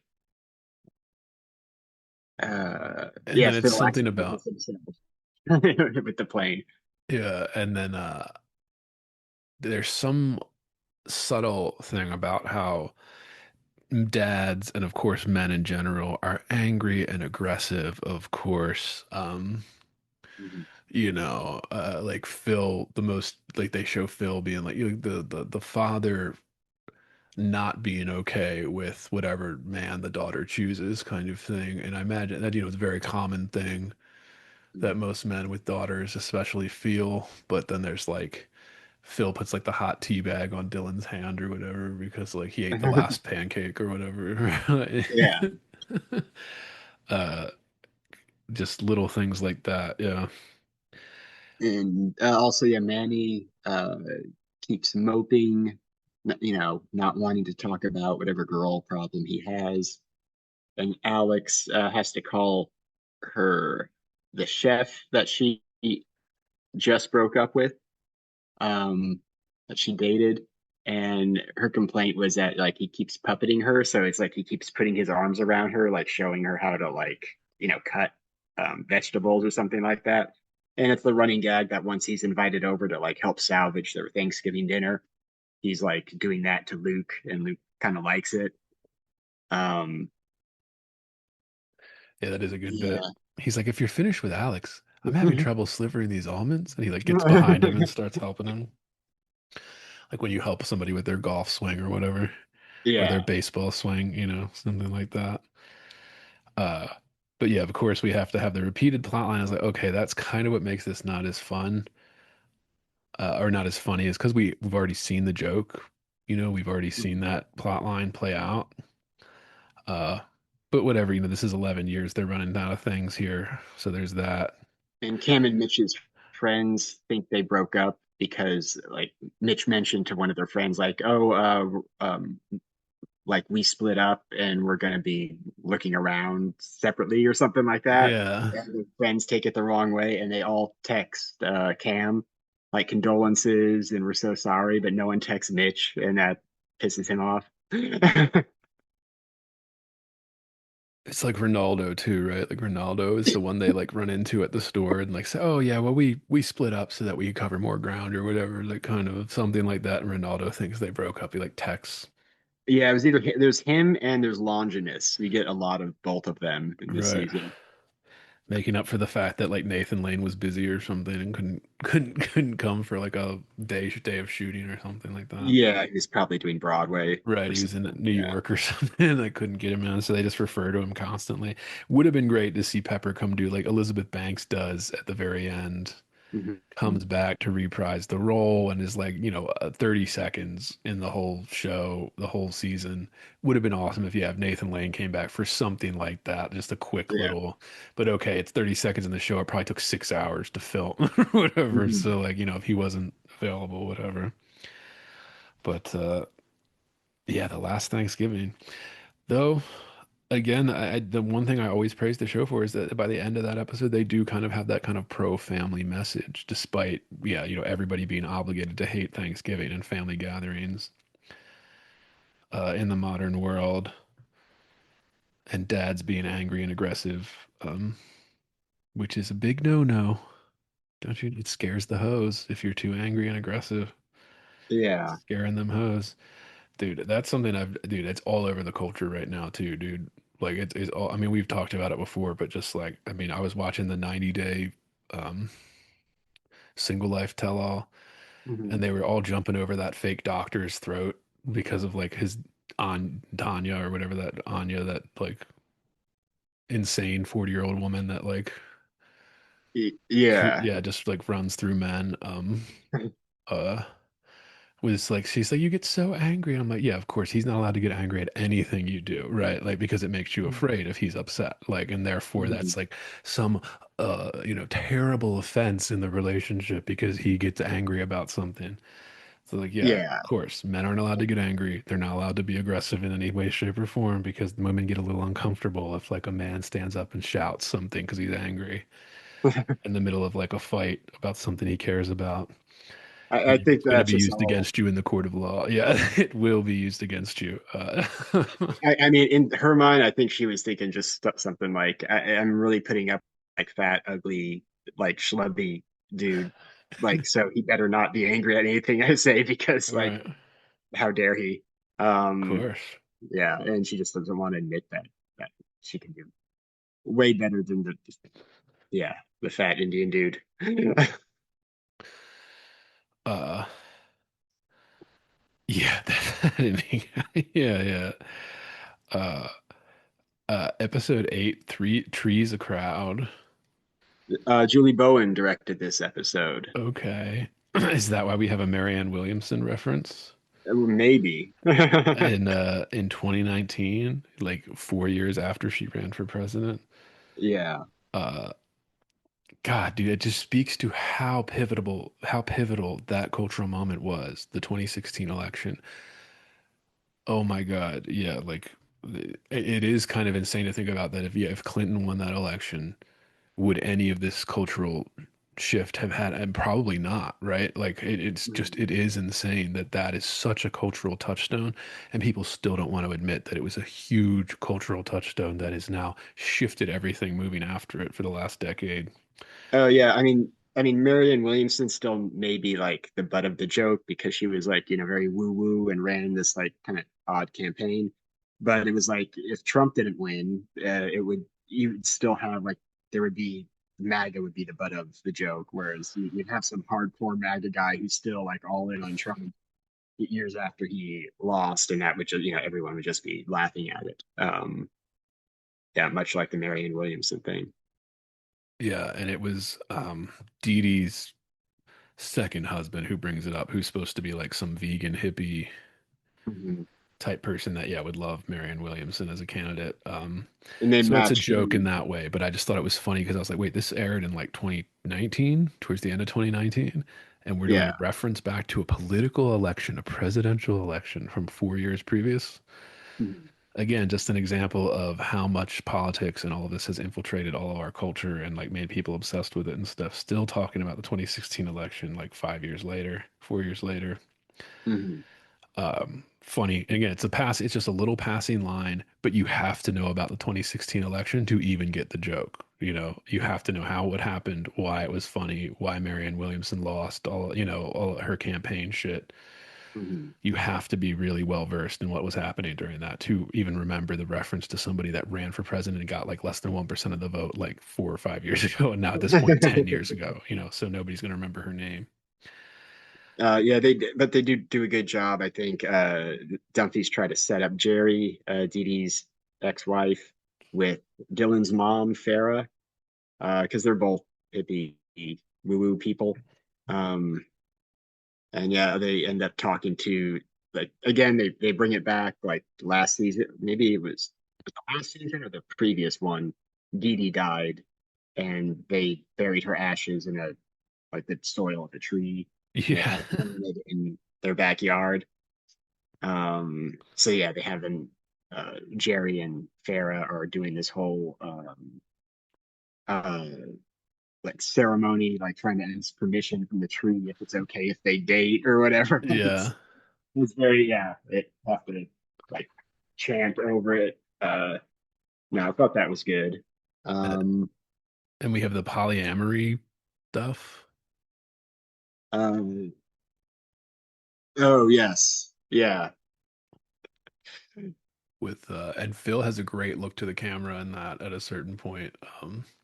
Uh, Polyamory. Yeah, I can't even remember what the reference was in too, but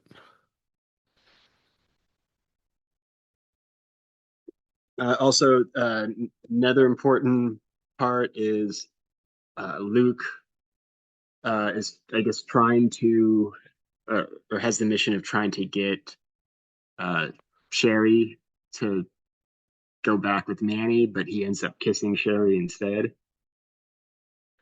yeah. And that I don't know who that actress is. I don't know if she's like a producer's daughter or something, but like they milked that plot line for all it's worth. That's for sure. The Sherry and Manny and Luke and Yeah. they milked that shit for like 10 episodes. And oh yeah, Kim and Mitch befriend a lesbian couple, and they're both disappointed that they didn't want their sperm. Right. Yeah. They didn't want to be want them to be the donors. Um, Dude, that is and, so crazy, dude. Like, I get why, again, I don't even care that much about it, but people are so casual about that shit, dude. Oh, sure, I'll donate sperm to my friend's child so that every time you see their child, you see your own face. And like, like it's just, yeah, people are just so casual about that. Like, it's going to destroy that person, like, especially if they yeah, don't have kids of their own or something. Like, it's going to like, and people have no idea like just how casually they talk. I mean, again, people talk about it because people are just so removed from children and what that does to you. Not just like the biological stuff. People always talk about that, the emotional kind of changes, the chemical create like stuff that releases in your brain, like all of that. Like people are just so casual about it. But oh, sure, I'll donate sperm. Like, and even in that episode, they have Cam and Mitch kind of say yes, they would be thrilled. But then also once they start thinking about it, like Cam's like, I don't know, like having literally an offspring in the world that like I'm not a part of their life, like, am I okay with that?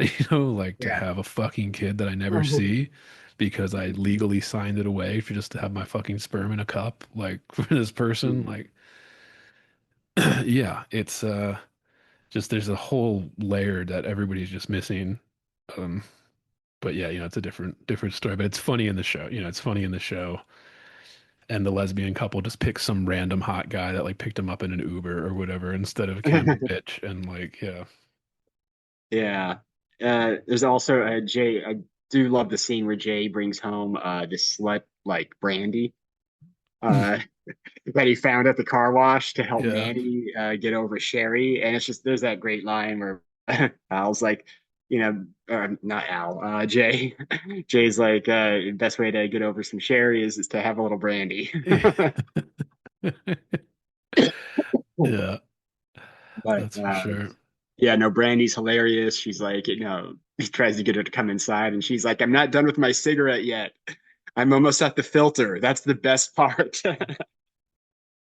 Um, Yeah, no, she's great. And Jay's just like, oh, what's wrong with Randy? She's a fun time. Like, yeah, I'll bet. Yeah, that is great. Very classic. Yeah, Al Bundy. Like I said, you made the Freudian slip, Eric, of Yeah, because it is something Al Bundy would do. Yeah, it's an Al yeah, it's Bundy. Uh, like we've been saying this whole time, Al Bundy, the character, the iconic kind of pop cultural thing that he represents, it matters because of Ed O'Neill and because he's doing basically like an older, more successful version of that character now in this show.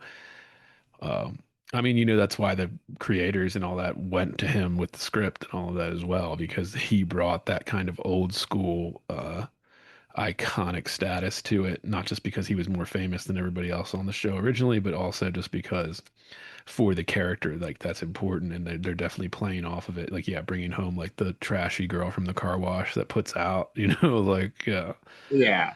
uh, And no, I mean it's crazy that I mean they were saying in that documentary about it, like Ed O'Neill, like just he's like, I'm not if it's a half hour sitcom, like, I'm yeah, not doing a half hour.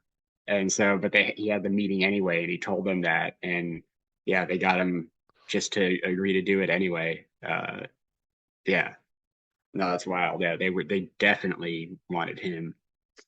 Uh, yeah. It's always crazy that like that's funny how life works out like that, right? Like we are like, I don't want to do this, I don't want to do this, and then all of a sudden, like it's the best option for you, and you do it, and it was like a huge success.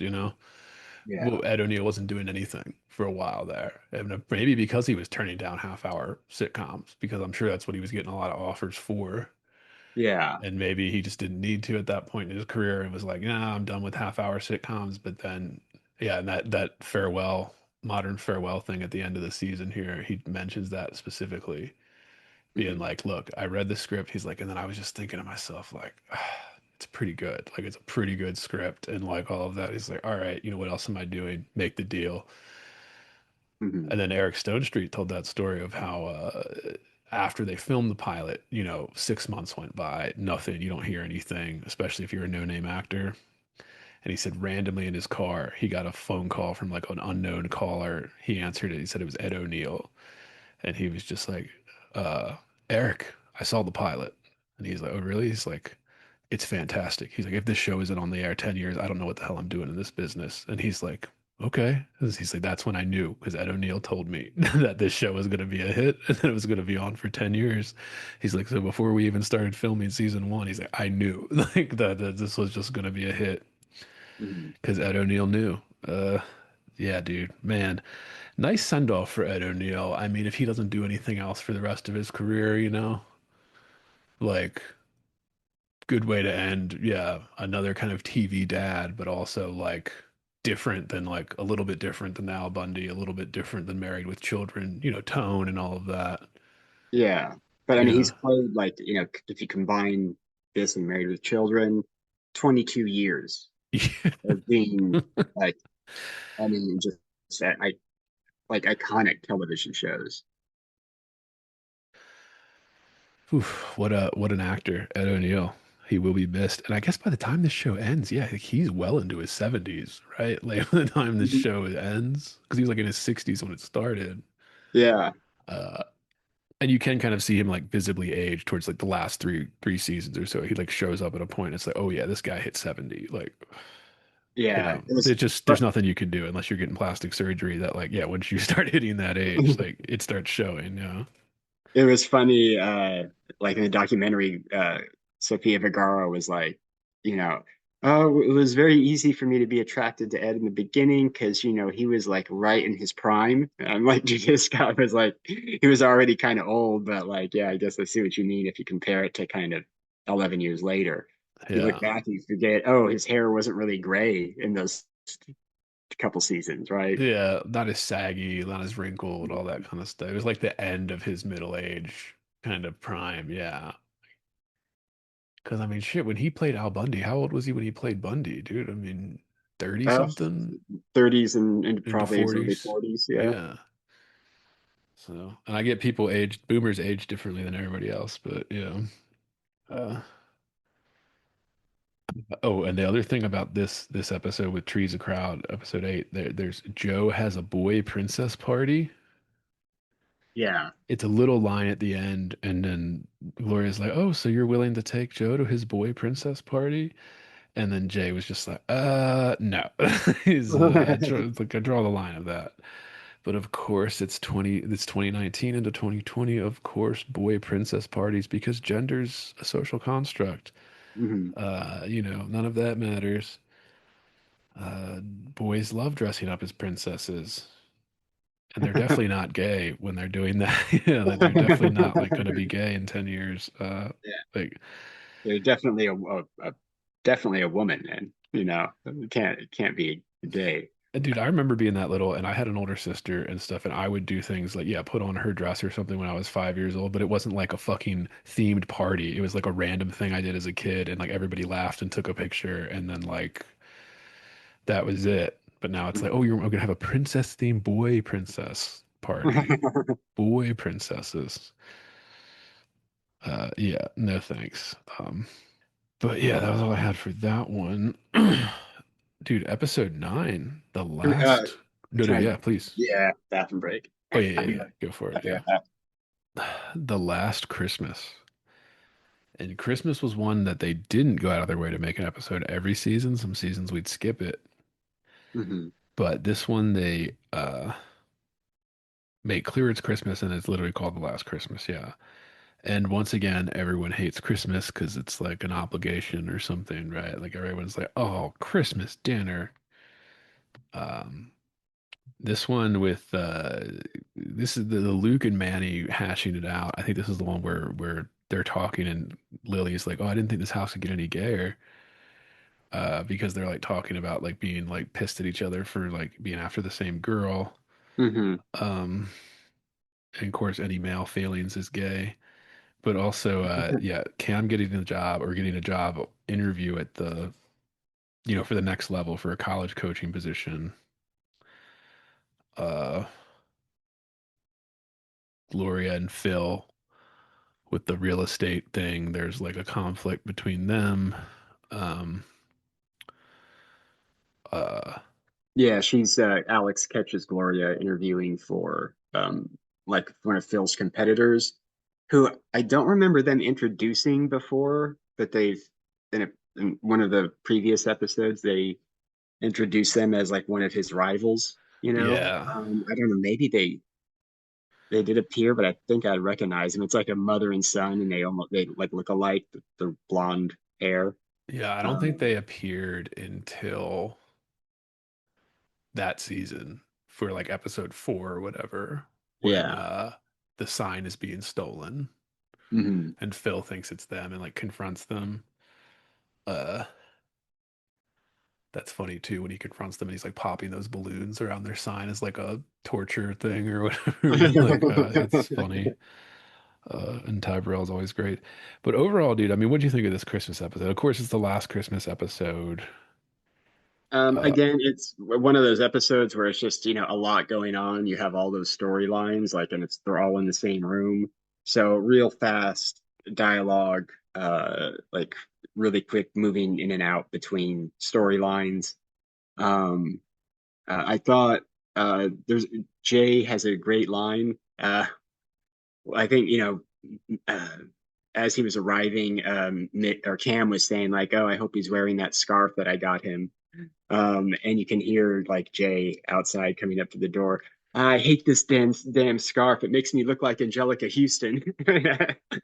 I thought that was just like a great reference for Jay to use. Uh, and then he comes in with the very scarf. He's like, random. "Hey, look at the scarf!" Like right after they heard him say Yeah. that, like he's like, Yeah, he's "Hey, like, oh, it thanks." makes me feel like a movie star. Yeah. It's like, half truth. Um, uh, Uh, yeah, no, there's a Luke is officially dating Sherry, and Manny is angry about that. Um, oh yeah, and we find out that Cam is interviewing for a coaching job in Missouri, which comes back a couple times later in this season, and that we also learn Haley might go to Paris, you know, for the summer. Alex might take a job in the New York office. Manny might go to London. You know, Jay and Gloria talk about going to Palm Springs. So it's sort of like it does set up this like, oh, hey, we all have different lives, and we could be moving on this summer. Like we may And not be staying. it does capture, I think, something that give the writers credit for. Like you said, it's very fast. I like how they set it up with like Cam doing the seating and that for the dinner and Hmm. everybody coming to Cam telling them not to like, don't sit me next to this person. And then they go into like that happens over and over again. And like Cam is getting frustrated. And like that just great way to have all those characters in a room to tie all of those many plot and storylines going on. I thought it was Hmm. well done with the writers doing that. Yeah. But and I think it captures the kind of the modern family, right? People moving away from their home. Like Hmm. people always did that to a certain extent, but it is much more widespread and much more common amongst millennials and, nowadays than it was even 20 years ago, Hmm. like even in the early 2000s, not many people were moving away from home, across the country to for a job or something. That wasn't normal. It was a small percentage of people, and usually pretty in demand, high paying fields. Usually, that's when you would be moving all over the country. I knew a guy, he was a machinist. So he literally fixed these fucking machines, in fact, like rubber factories all over the fucking country in the world, really. Hmm. And, kind of blue collar guy, but he made great money doing it. But like he was on the road all the time because they were sending him to all these different factories all over the country and all over the continent, Yeah. to fix these machines or do maintenance on these machines and stuff. And like, he was always, it's just that's a new thing. Yeah, that's just the new everybody, whether it's high paying or not, everybody just moves around constantly, moves from their hometown, uh, Hmm. just a greater, bigger, just a more common thing than it used to be. Yeah, and it is kind of a modern family aspect to it. So glad that they tied that in. But yeah, overall, I thought it was kind of a disappointing last Christmas episode. I feel like they could have really, I don't know, just tied it all in like a big bow. Hmm. Uh, yeah, I mean, there's some great lines in there, but uh, yeah, that they're just kind of setting it up for the end. So, Yeah. And you can um, almost feel the sadness. I don't know if it's just because watching it as a fan and, like watching the characters is like knowing that it's going to be the last season. well, Claire says something when everyone says where they're going. It turns out like Phil and Claire are the only ones that are staying, and like she Yeah. realizes like, well, so that means you know next Christmas it'll only be me and Phil or what and you kind of realize, oh yeah, it would like there's no more show if they're all in different places, right? Right. Um, but there was one thing that was mentioned is Cam suggests that uh, Mitch has a goes and eats a gingerbread person, Yes. and he calls it, and he's like, he takes a bite and he's like, oh, they are really good. Or so, yeah, like using the, again, the pronouns, and they're mocking it, but at the same time, they're holding a light up to like what was becoming like very normal in society. Yeah. And I think that line is Cam says, he's like, oh, please help yourself to a ginger person. They're gluten and ginger free. Like, Yeah. when I'm like, gluten free. Talk about psyops, dude. Mhm. Uh-huh. Southern California too. But yeah, overall, I was just like, yeah, Christmas episode. I was, I don't know, maybe more sentimental or something. I thought they could have really ripped with that. But I guess they wanted to show like, yeah, the family changing. Yeah. Uh, And I thought Claire asks Jay, name two of my friends growing up. And Jay's like, the mean one and the heavy one.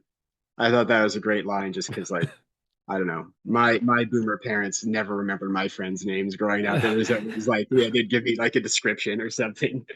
Like, meet them, they can met them a ton of times. They still have no idea.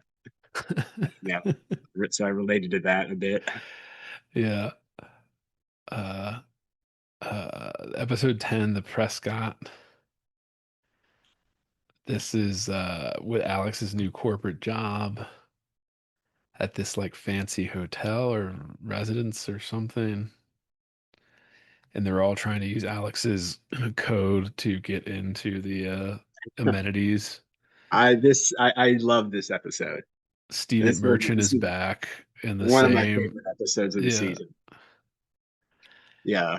Yeah, he's back, kind of puts it all together just like he did in that episode when they were in, was it Vegas? yeah, the Yeah, the Vegas, Vegas yeah. episode. So yeah, mix up a comedy of errors, just misunderstandings. Uh, yeah, no, this was a great episode. Again, very fast. That Preston Sturges like Palm Beach story type storytelling. Yeah, it's just very quirky, funny, goofy, and yeah. So I guess the funniest part for me was Phil being this like food reviewer Yeah. online, foodie in a hoodie, and his rival is some guy named Close to Outlaw, and we find out that the rival is really Jay, who doesn't know that Phil is the reviewer, and Jay's like angry because he's like, it's Closet Outlaw. How hard is that? Like, it is hilarious that Phil like reads that and is like, close to Outlaw. Hmm.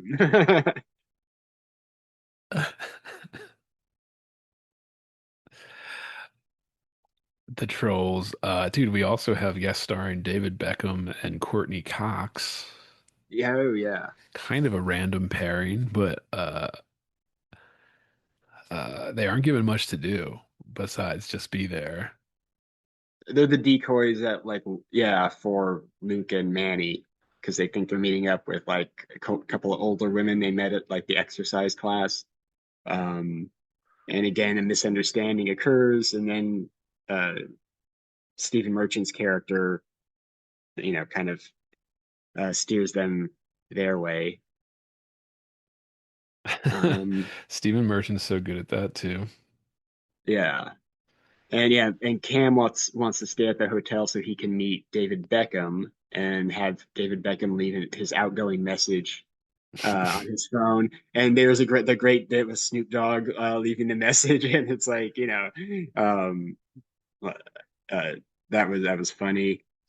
And yeah, Mitch wants to stay because he wants to meet Victoria Beckham because it's his idol. Posh First time we're Spice. hearing this in the in the series, but okay. Uh, yeah, the Phil and the Jay in the lobby bit was hilarious to me in this one with Jay getting lost and keeps wandering back into the lobby Mhm. and he keeps coming back and then eventually he's like, "How many lobbies does this place have?" He's just like keeps coming back to the lobby. Uh, Yeah, Jay wants to use their screening room because he got a copy of Lawrence of Arabia. Uh, and again, great, another Jay and Candy thing. He's gets shown into the screening room and he's like, here's like, all your candy choices. And they don't have Sugar Babies that he says is the greatest movie theater candy ever. And so Stephen Merchant has to go and track it down. Another one of And those old candies you don't see as much. Yeah. yeah. And Uh, yeah, I just love Stephen Merchant's line. He's like, "Oh, you mean do I enjoy tracking down something I've never heard of for a person I've only just met? Yes, it would be my pleasure." yeah. And then when he tells him how he found him, he's like, "No problem, sir. There was a Mexican birthday party in the park across the street, and when the piñata came, I waited for my time and then blended in seamlessly with the children." Like, and he like, I just love how a Mexican birthday party because it's a bit that's a Mexican candy. That's like those are things you'd find at like dollar stores. Yeah. yeah. Another one that's like disappearing from like, yeah, even movie theater stuff. Yeah. That candy that you would get at movie theaters. Isn't that something that like Tarantino pushes at his like theater in LA? What's the name of it again?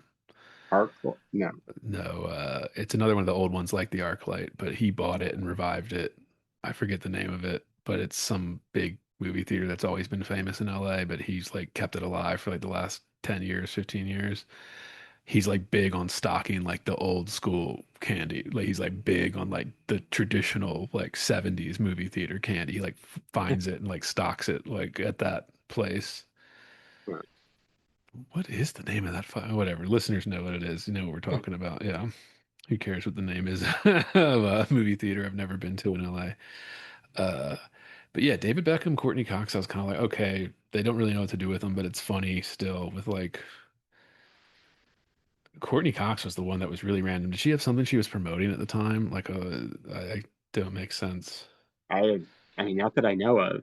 Yeah, especially paired with like David Beckham, like considering how internationally famous he is, and then like Courtney Cox, like again, very famous, Friends, Scream, all that shit, but like not as famous as David Beckham. Like, not as Yeah, yeah, maybe it was some part of a contract that they had to maybe. Or do I was thinking, guest didn't she appearances have on some like something. big show like drama that was coming out around this time where she played like some corporate boss lady it failed. I think it got taken off the air pretty quick, but it was like I don't know. She was promoting something like that at that time. Yeah, yeah, I wasn't really watching like a lot of new TV shows, Dude, but nobody at was. this time, Yeah, nobody I was, was dude. really watching me out pretty much Modern Family. Yeah. Um, I do think the gag at the end where all of Claire's hair dye comes out in the water and she doesn't notice it, and she keeps thinking she has like the brown hair in, and uh, yeah, that was good. And it just a lot of stuff that happens. It takes like too long to like really go into the full plot because the mix-ups are so like complicated. But it's very much like you said, the Palm Springs, the Vegas, the kind of they've done episodes like this before. So it's like, yeah, like comedy of errors, classic misunderstandings, but it's also like really fast and moves like as you're going through this kind of, and of course the hotel or a big residence building like that is a great place for it because yeah, there's so many different things and like so many different ways you can go about it. Uh, classic. Did we miss anything for that one? You said that one was your, uh, n no, that's it. yeah. Episode 11, Legacy. And I didn't have too many notes for this one either, but I did write down that the Jay teaching Joe sales was a pretty good bit, was a pretty good gag. Mhm. Uh, Yeah, no, there's a yeah. Jay was like, I guess he got rid of like all his dog beds. He was kind of folding the dog bed business, and he donated them. And he finds I guess it's a garage sale or what is it? Or is it like an adoption, a pet adoption place yeah. that's using them? And the guy's like, "Oh yeah, no, my cats love these." And it shows a cat sitting in the pineapple bed, and Jay's like, "A cat in a pineapple? That doesn't even make sense." But he took it, yeah, he took his dog beds very seriously. Like a dog and a pineapple totally makes sense. Um, and then, oh yeah, we do get so Fred Willard's back as Phil's dad, and he goes and uh, visits him out in Florida, right? Yes. Um, and it turns out, they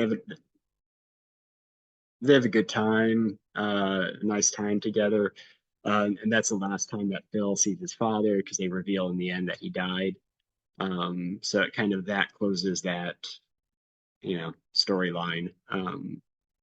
Again, last season. So yeah, they kind of want to have some closure to a lot of the characters they've And uh, Phil gets, shown us. is that when he gets the RV? Or no, the RV comes in a couple episodes late. I guess he gets the Yeah. RV in that episode, but it comes into the story a little bit later. Mhm. Uh, And also, we were mentioning earlier about Lily sort of being the butt of the joke sometimes. Like when Jay's teaching Joe how to negotiate, he says to him, "Remember, show no emotion. Think of your cousin Lily." Yeah, There's which another is great great part because at that Spud's restaurant later in the season Uh, where he does something similar. He's like, it was me sitting at a restaurant with a Vietnamese beauty, just like her. Like, he's doing like Vietnam flashbacks with using Lily as a proxy for it. Like, but yeah, that's kind of all I have for this episode.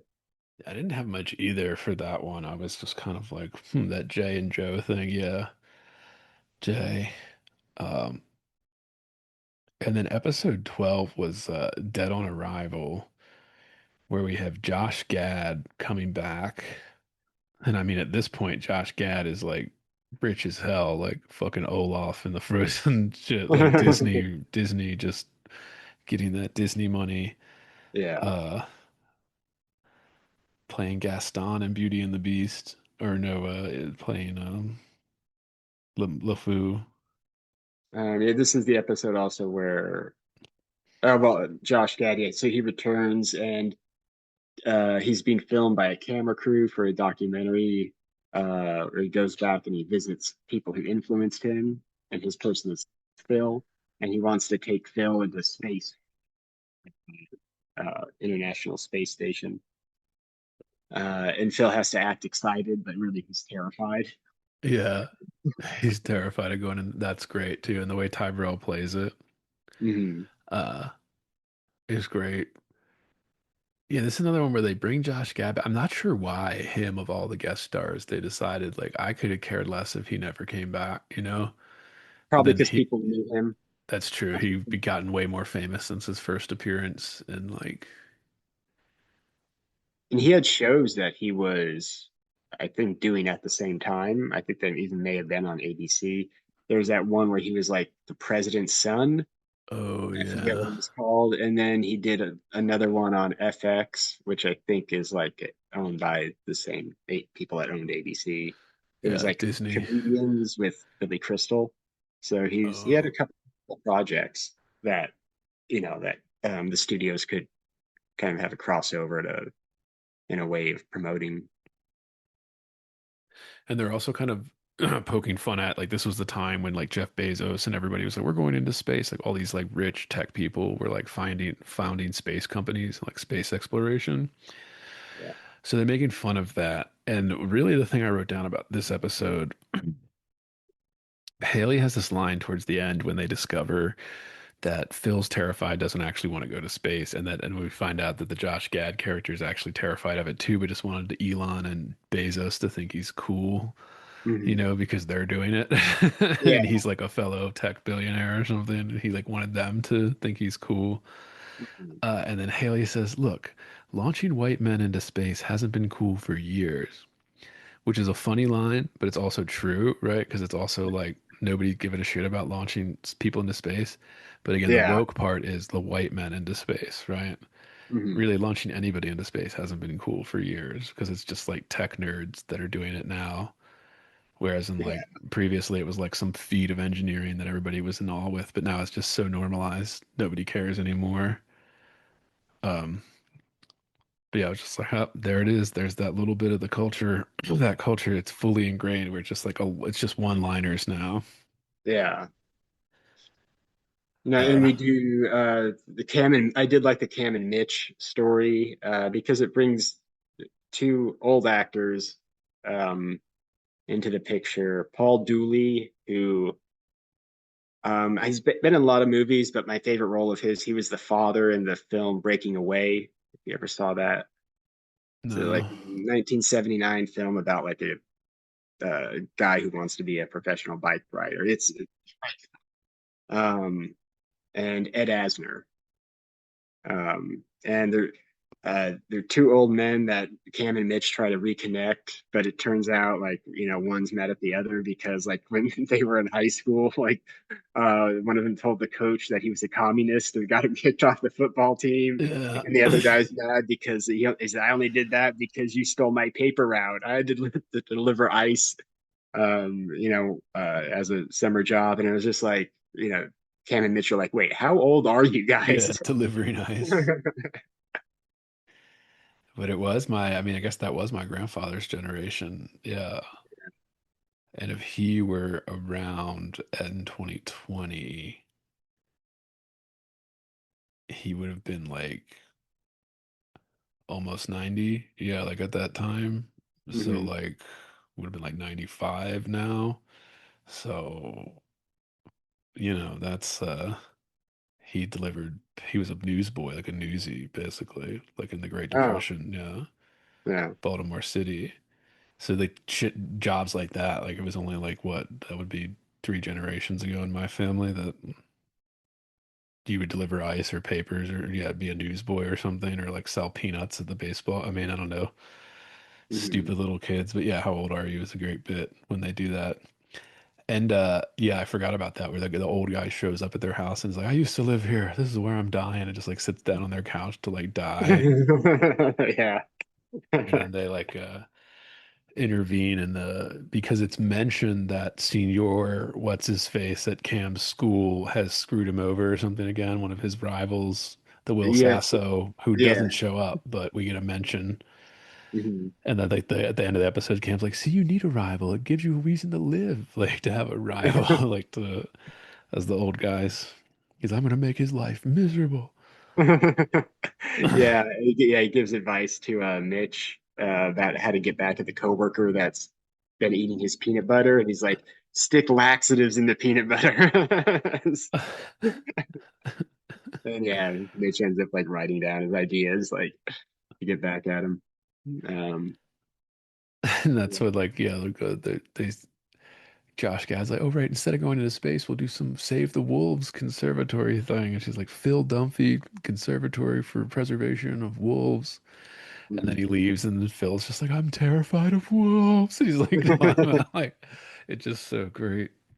Uh, but yeah, dude, all those foundations that billionaires start, fucking vanity projects. Yeah. Um, episode 13, I feel like is important. Hmm. Paris. And again, it's the last travel episode here where we get the whole crew. Uh, Well, except I don't is wait, Haley and Dylan aren't in it, right? yeah, I don't think And so. Luke is missing. And I think Lily at this point, I noticed in that episode 13 that Lily had just hasn't been in episode 12 or 13 at all.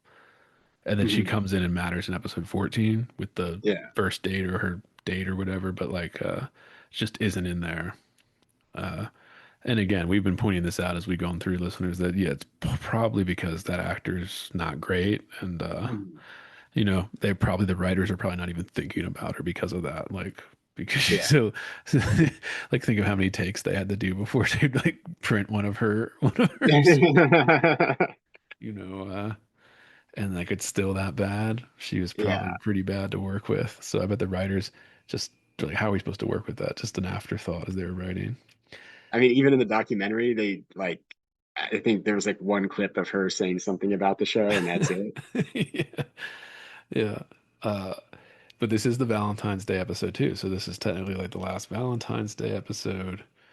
Hmm. Um, and of course we have Fizbo. Yeah. Fizbo is back and still unfunny. Yeah. Uh, Yeah. In the documentary, they were talking about how uh, Eric Stone Street, this is his favorite thing to do, yeah, is he film loves the his family. filming He Fizbo. loves it. So I guess he probably is the reason why it was like kept in because he likes it so much. Uh, And yeah. every time it was just less and less funny too. Like every single time Yeah, it's Fizbo's funny come that. back over 11 years.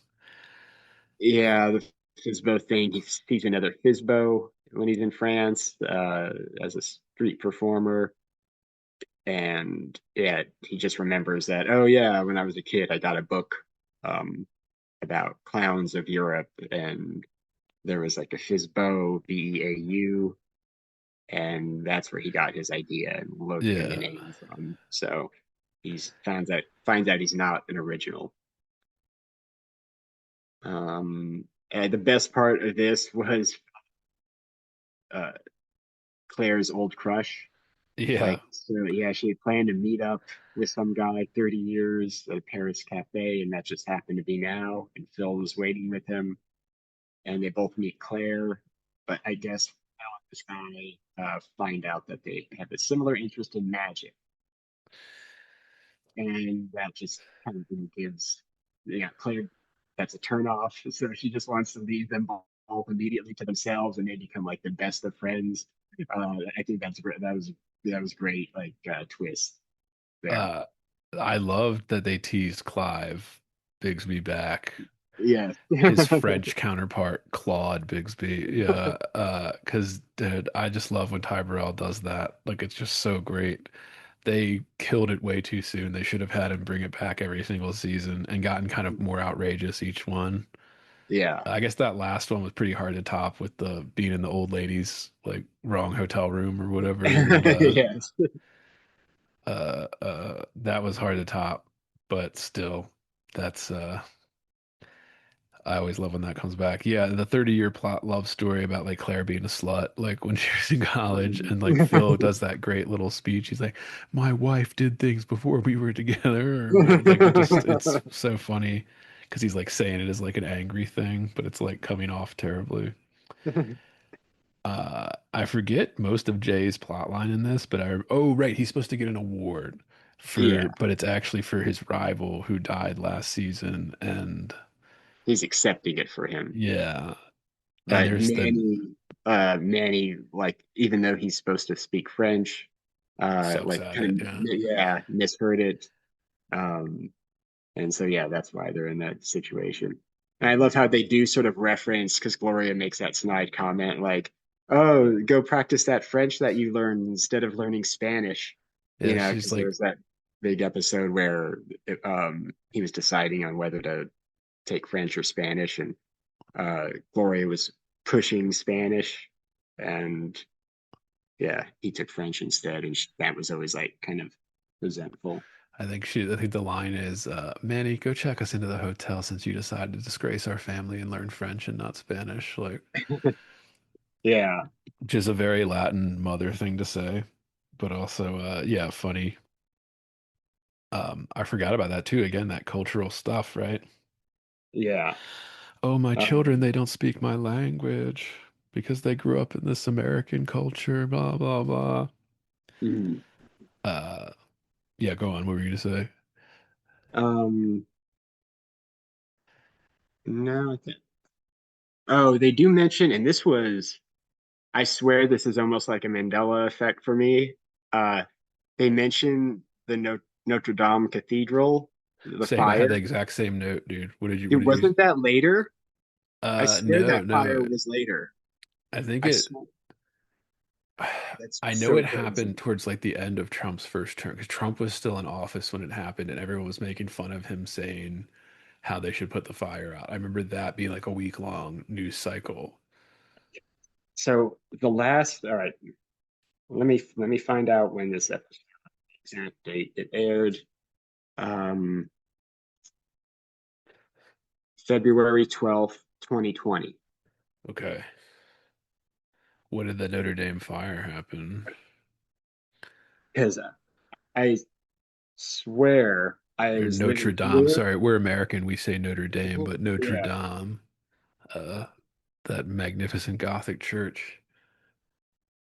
Okay, it happened April 15th, 2019, Okay, so almost a year before, yeah.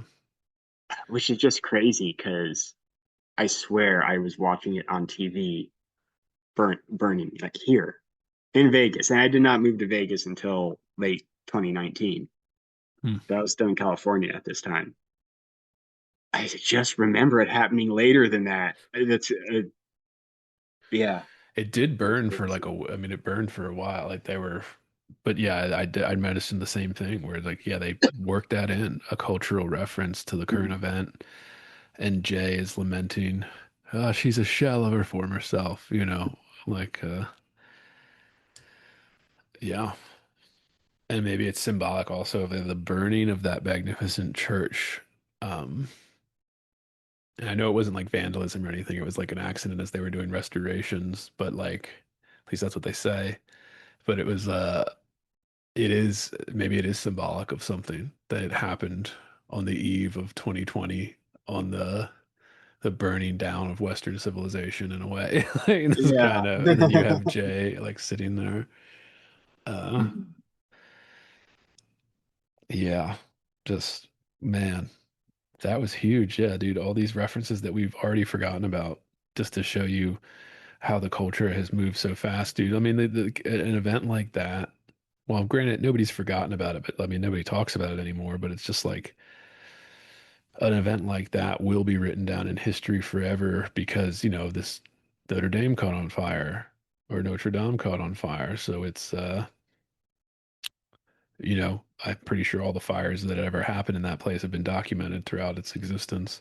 If you're hearing this, it's because you are listening to the free public feed of Heavy Board. To get complete, uncensored, uninterrupted, full access to this podcast, become a subscriber at patreon.com/heavyboard. That's right, Heavy Board is made possible by subscribers like you. For less than 1 cup of coffee per month, you will receive private access to uncensored, full-length episodes, Jerk Shop, heavy bonus content, subscribers-only AMA episodes, bonus extended interviews, and more. Come join the conversation today at patreon.com/heavyboard. So yeah, it'll be down in the history books, but like we've already forgotten it. We've already been like, oh yeah, that happened. When did it happen? Oh, sometime, or like it just already. It's only been a couple years.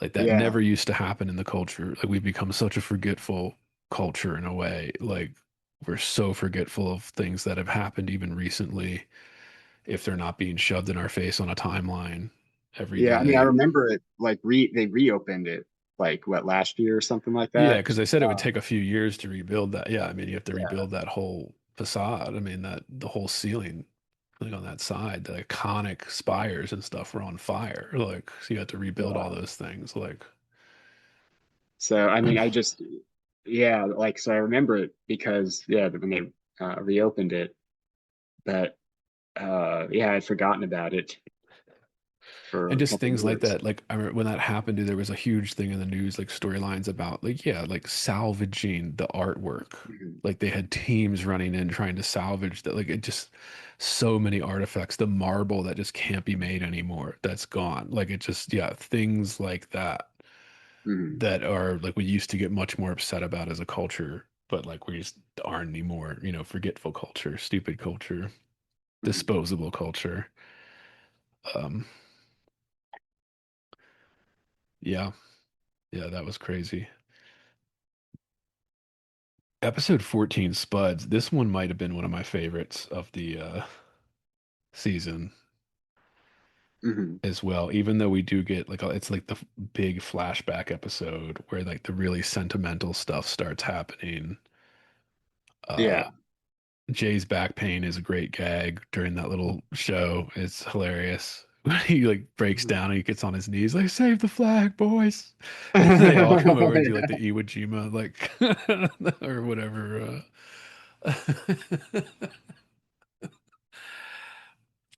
Uh, and even the flashbacks, like I said, I was kind of like, cheap, at first, cheap writing. But then Mhm. as a fan and watching it as it kept happening, I was like, oh, it does make you sentimental. So it does hit the way where they were trying to get it to hit with that because of the like beginning of the end type thing. Everybody's being sentimental, and yeah, as a fan, it did hit for me. Um, you know, that's good. I think when a show takes it seriously like that, like, yeah, you did watch this for 10 years and you saw these characters change, even though it's a fictional story and all of that. Mhm. Plus, there were Uh, just a bunch of great gags at Spuds the whole time. Like they were doing like the potato restaurant, like yeah. potato teeny, uh, Yeah. like And I did like this is where yeah Phil takes his dad's old RV. yeah. Um, yeah, so we get some yeah that sort of sets up for again sets up for the finale, the final 2 episodes of what's going to happen with the characters after the finale. And then also Cam and Mitch learn that they may adopt um, a son. Yeah. They heard back, again, it's news to, the viewers, right? Um, like they never mentioned this before, so it was kind of a surprise. You know, And it is they, kind of a plot line that had been happening for mm, off and on throughout the whole series. If they might adopt a boy, they want a baby boy, they're going to adopt a son. And mhm, it never happens, but yeah, so appropriate that they bring it back here. And yeah, you're not expecting it because you're expecting the phone call for Cam and his coaching job, but instead you get that. mhm. And yeah, dude, that the RV with Phil in the RV is great. When at the end when Claire decides to keep it, and she's like, and she's like describing them. She's like, she's a little bit of a control freak, but the husband's wild and has a quirky side. Like, and then Phil's just like, they sound like weirdos, no sale. Like, like no son. She's like, I'm talking about us. He's like, oh, Yeah. uh, Oh, and Jay takes the pills, yeah, the the pain pain pill. pills. Yeah, but takes like the max amount, and but like Lori also puts some in his drink. So he's yeah. Um Because Lily and like some boy are on like a first date. yeah. And then like he like goes over to their table and he's just like, you remind me a lot of me as a young man, sitting across the table from a Vietnamese beauty in a like in a restaurant, like and they like come and get him. They're like, Dad. And then that other great little bit in this one was at the very end after Jay leaves all those emotional voicemails, they show Phil like sipping coffee in the RV, just like listening to it over and over again, like tearing up. Mhm, yeah. Like Phil. Uh But yeah, I mean, this was the episode where they were just going full fan service, I feel like. And I feel like they kind of did that for the last ending here and like, whatever. Like, I think it works.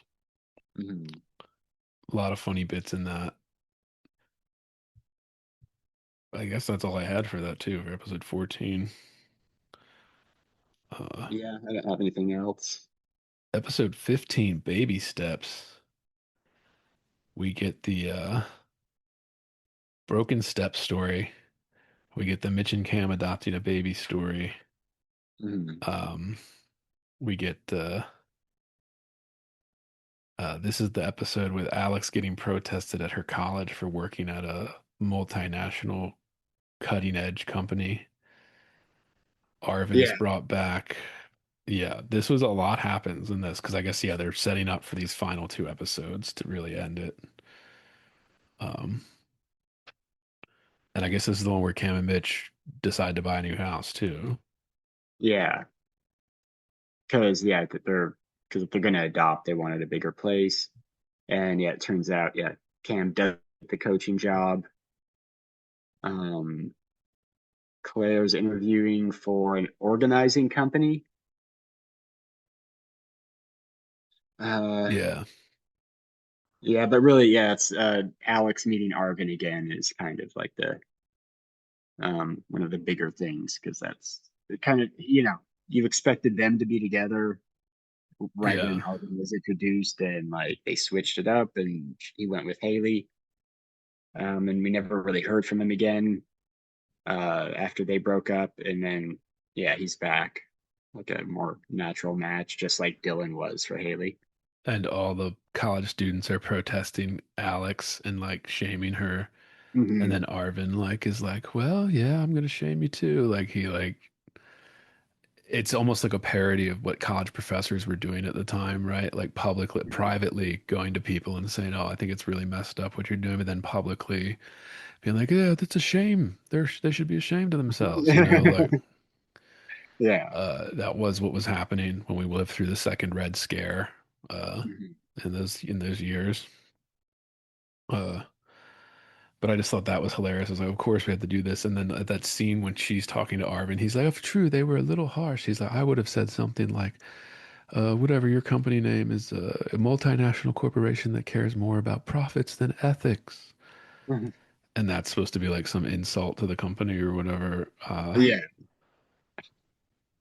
For It's like, being, yeah. again, that multinational corporation. Oh, what a villain. Like to be operating in more than one nation Yeah. is like some bad sign. Or a company caring about profits is like a some sort of unique thing that no one's ever heard of before. It's like, well, yeah, to ask the shareholders, I think They want the company to care more about profits.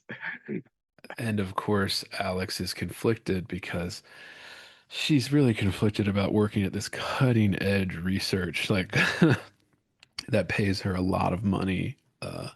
It just feels wrong, and she'd rather be broke working in academia or whatever on research in Switzerland. Yeah. Uh, but yeah, it's kind of implied that yeah, Alex is going to be with Arvin, and that's their little storybook ending.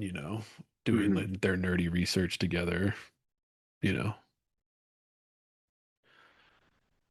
actually, how a lot of academics meet each other is that they were each other's students at some point or whatever, grad students Yeah, specifically. Yeah, usually. Yeah. That's kind of all I have for that episode. yeah. But I guess they do just kind of set it up with all of those things for this one. At least like how they're going to end it. Because episode 16 is I'm going to miss this. Mhm. And Mitch and Cam moving is a goodbye to the series and the characters. I thought that was pretty well done. Yeah, Uh, that Mitch doing the Dirty Dancing solo, time of your life, talking to the fireplace and everything, realizing that he's going to have to leave the house. Yeah, it connects to the viewer, I think. yeah, I was there for it as a fan, like watching it. Yeah. Uh, I was definitely like, oh, this works. Like it works as like a goodbye to the series and the characters too, as they're Mhm. like going through the memories and stuff and the pictures and all of that. And there's some flashbacks sprinkled in as well. Um, yeah, I I thought it know was really the lost appropriate. python egg is a good gag. Which one? The lost python egg. Oh, yeah, yeah, yeah, yeah, This yeah. is an Easter episode, Yeah, technically. which is Yeah, crazy. Did we ever have an Easter episode previous to this? I don't think so. Maybe, but not as Easter themed as this is. Like it's got, the egg hunt. Phil dresses up as the bunny rabbit, Easter bunny. So yeah, no, it's a pretty big Easter episode. Um, but yeah, uh, the python egg is great. Just it's lost among all the other normal eggs. It's just like a little bit larger. So Phil is trying to find it. Keeps going around everywhere trying to find the egg. Um, He's like hopping like a bunny too, which makes it funny. mhm. Uh, Oh, and Jay and Manny do a wine tasting. oh yeah, yeah, yeah. Like yeah, like at home. Yeah, it's like Joe pick random bottles and they're tasting wine, and Manny is like, I bet I know more about wine than you, and Jay like, which is an absurd thing to say. Like what is Manny, 23, 24, like barely, Yeah. not too many years under his belt for drinking. I think even younger than that, like 21, 22 or something. He's supposed to be in that. Yeah, and yeah, Jay kind of beats him in recognizing what type of wine is what. Again, Jay and Manny bonding because, um, I think, yeah, Manny's leaving to go to London, I think. Yeah, Yeah. some acting school. Yeah. And they're like bonding over that kind of wine tasting activity. Again, kind of a touching storyline with Jay, uh, and his like stepson, basically like bonding. And this is also the episode where I guess Phil and Claire are like at the grandparents' table for the Easter Yeah. celebration, and they don't like it. And that's where Phil does the line. He's like, I guess I get used to shaving naked at the gym. Uh, because yeah, old people are always fucking naked in the locker rooms, dude. I don't Yeah. know what it is about baby boomers. I guess they were just the last generation where that was just a thing.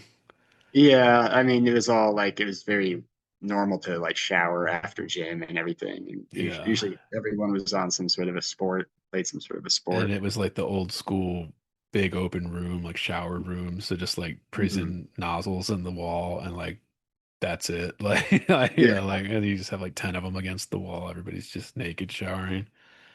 yeah.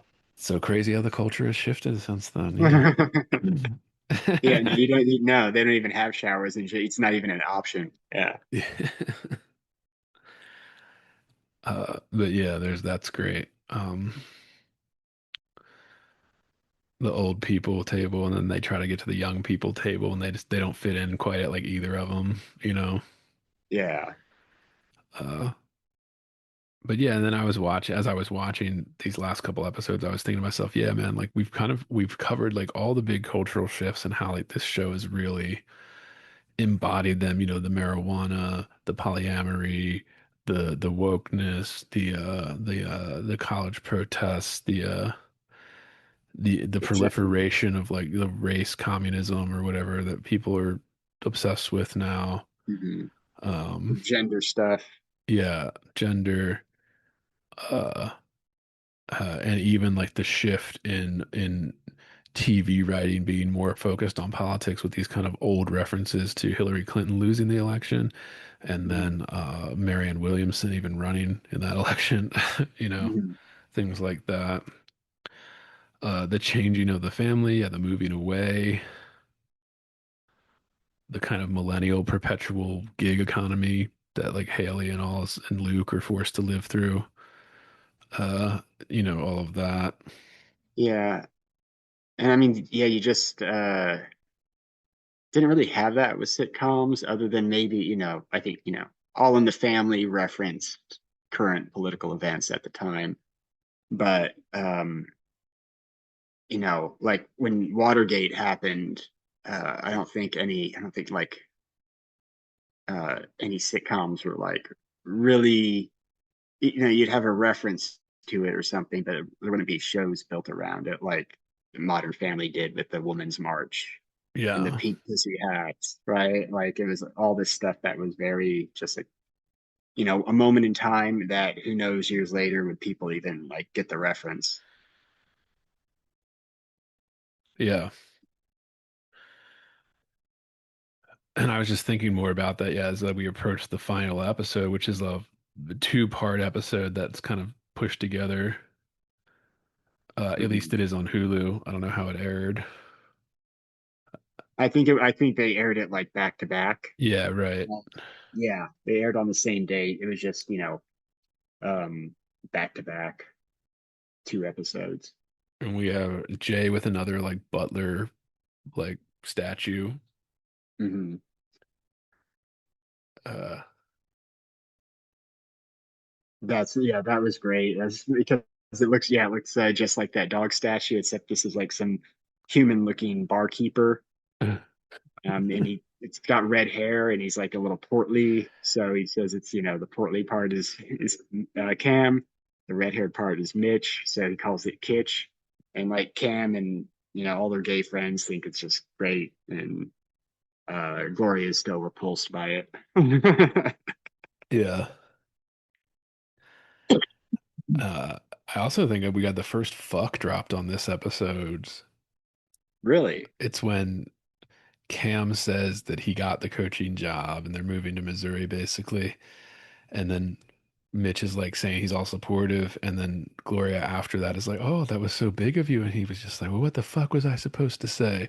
Like angry, but they blur out the fuck because, you know, it's ABC. You know, they're not going to Oh, drop an yes. F-bomb. Okay. Yeah. But I was like, huh, I don't think this show ever used that tactic, but it was becoming a more popular tactic, especially on sitcoms where you couldn't use those words to broadcast Mhm. it, you know?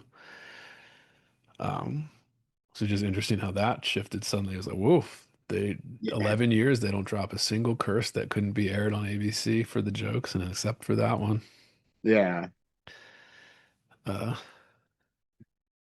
I think that was the first time that yeah, fuck was used and like bleeped out basically. They even like blur his mouth when he says it. Like Yeah. No, that's yeah, no, I mean they've blurred out like nudity, always a stuff like great that. gag, yeah. Yeah. There was another one of those this season when Luke is like banging Janice or one of those women, and she's Mhm. like naked in the Oh, kitchen, and she yes. like lifts up her shirt, and they just blur like yeah her like vagina and all out.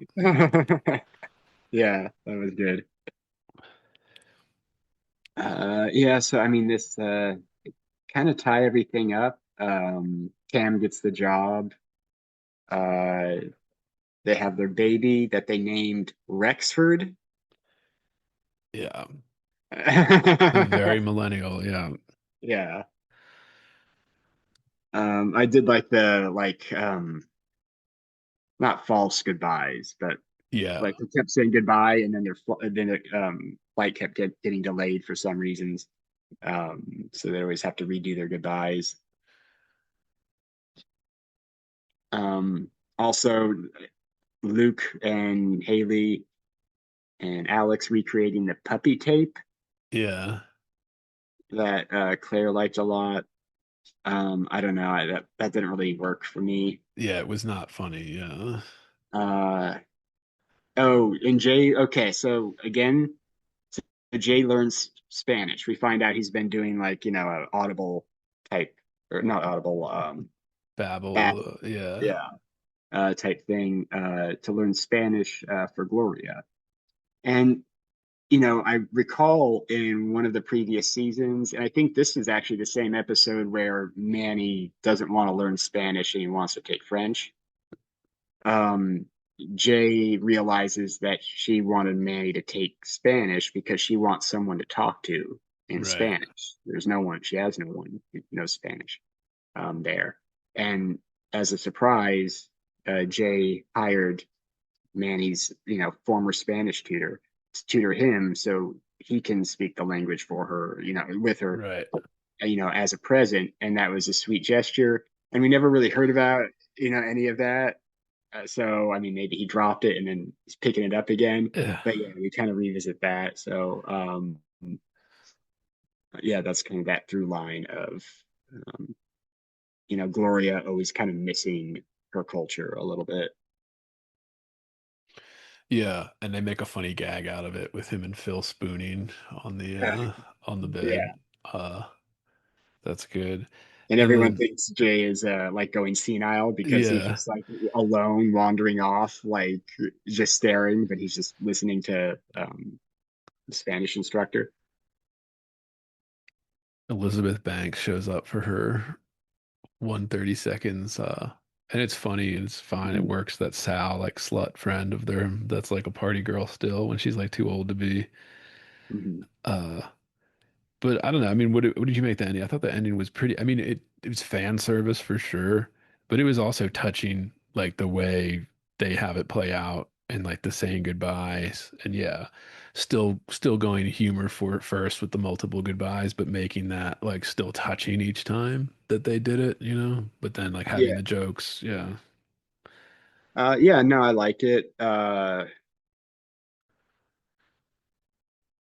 Yeah, I mean, it's great that they kind of set everyone off in their separate ways because then that there's no possibility that there even could be a show. Like they kind of wrote their way out of it rather than having it end and they're all still there. You know what I mean? yeah, Because then you're thinking like, can't you just? It kind of angers you. Like, can't you just go another season? You're all right there. What are you guys doing? And then now it's like, okay, well, this is kind of the end of what we knew to be the show. Like, you can't have a show where they're all in separate places. It's yeah, not going to work. Um, yeah, Phil and Claire taking the RV trip. So yeah, his dad's RV comes back in. yeah. The Mm, RV trip. But yeah, even like yeah, that was the one I was like, they could have, if they really wanted to, they could have done a spin-off with Cam and Mitch in Missouri. Uh, that one could have worked. They were beloved characters, blah blah.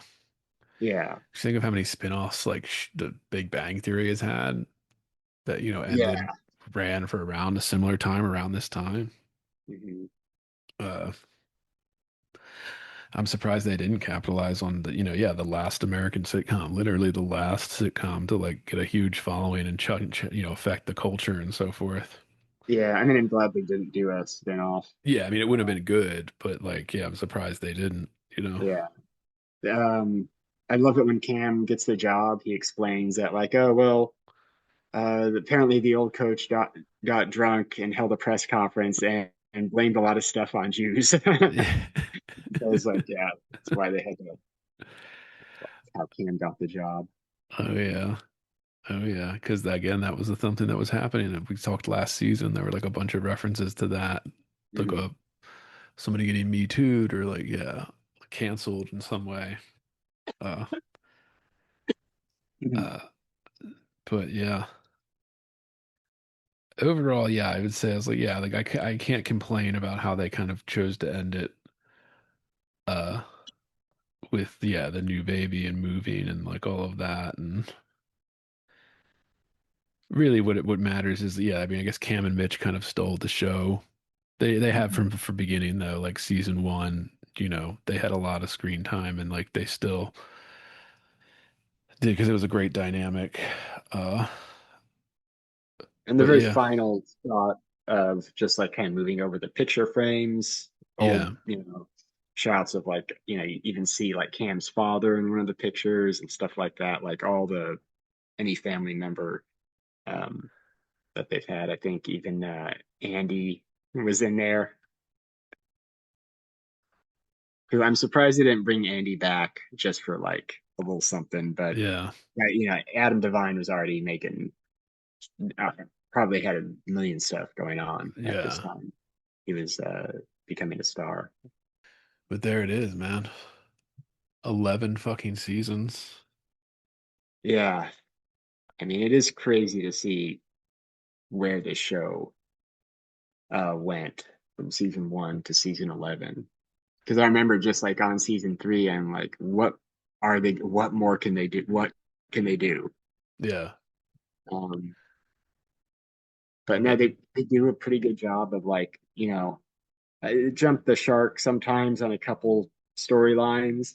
But for as long as it ran, it managed to not do anything like uh just egregious with the plot lines. yeah. And it like to run as long as it did. And I think doing it this project, rewatching it for this and looking for the woke and stuff and the cultural shifts, honestly, it could have been worse, man. I mean, it could have been a lot worse. Like they could have let that really hijack the show, and instead it just hijacks a few characters and, hijacks a few scenes that could have been better because they're dated now from like the political influence, at the time. Hmm. So like overall, it was just like, yeah, they handled it about as well as you could ask for like a huge, very popular show, while Hmm. while still having that come into it, that change in the culture happen. You know, Obviously we talked about those specific seasons where it's a little bit more evident, depending on the writer's room, who was cycling in or whatever for that Hmm. season. But yeah, I mean, it really is. And like I said, that plaque on that fucking studio wall, Modern Family being the last thing etched on that thing, pretty fitting because it's going to be the last American sitcom that ever gets any type of big. Everybody loves it. Everybody winning all the awards. Watching it years later, it's still very funny and holds up. Like this is another one. Like I texted you about this, seeing it. Like I was at a hotel room, and I think I said this before. Like and just late night TV, like the Nick at Night stuff was playing old sitcoms. One of the sitcoms they were playing was Modern Family now. Like they're playing like Friends and Modern Family. Like it really is the last sitcom that's going to be syndicated for the next 30 years, playing on things like that, late night TV, if cable still exists 30 years from now. Hmm. Uh that kind of thing. It really is the end of an era. It's the end of that cultural moment that lasted for like, 70 years, 60 years. Hmm. Just, the American sitcom.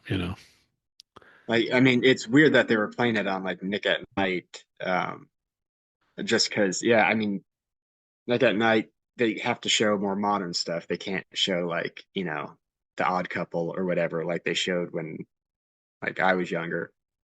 Dude, they had Um, I Love Lucy when I was a kid would always be yeah, coming on like at night. Yeah. same. It was like old shows, and now it's like, well, we need newer stuff. So it's like they reach back to like Friends is like the and they're like, well, we like I guess Modern Family is the next oldest, and it's like that they can't find anything. It's Yeah. Modern Family's The Big kind of Bang hit Theory is this last definitely season.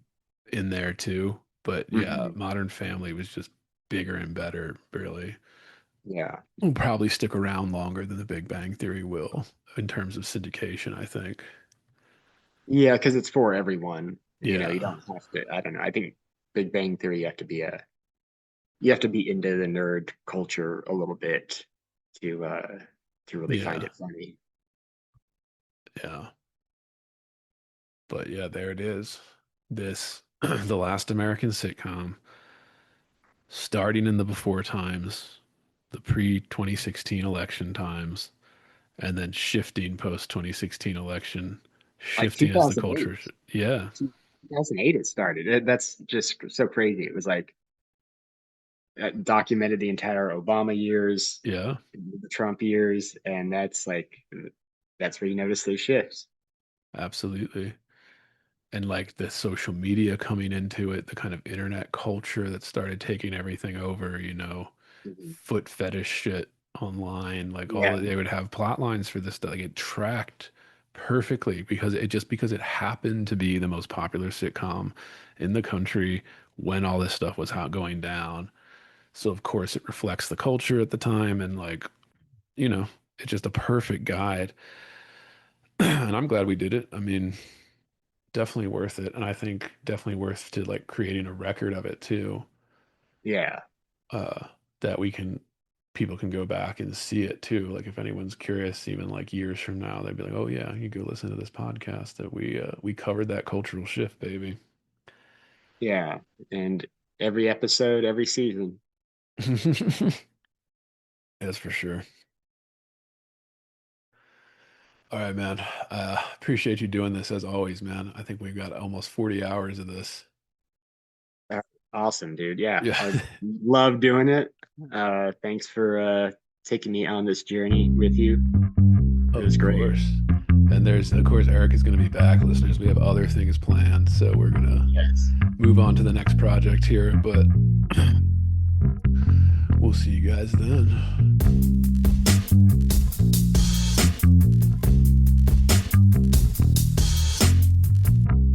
Heavy. Bored. Heavy. I am heavy, heavy, heavy. Bored.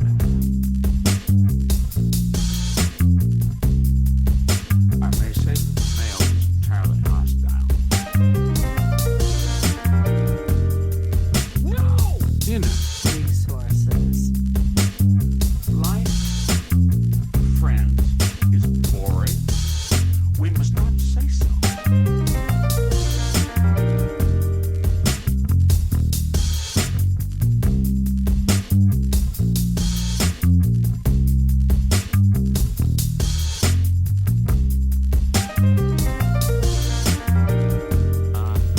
Are you radioactive now? Inner.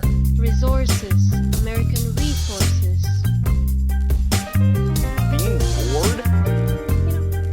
Some activities are intentional, right? It shows such a lack Heavy. of gratitude for life. Bored. I aspire to boredom, I Heavy. should say. Bored. Heavy.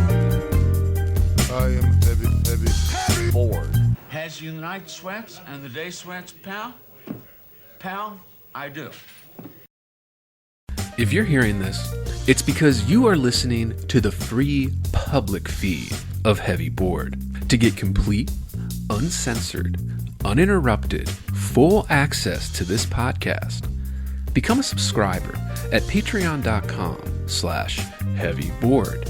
That's right, Heavy Board is made possible by subscribers like you. For less than 1 cup of coffee per month, you will receive private access to uncensored, full-length episodes, Jerk Shop, heavy bonus content, subscribers-only AMA episodes, bonus extended interviews, and more.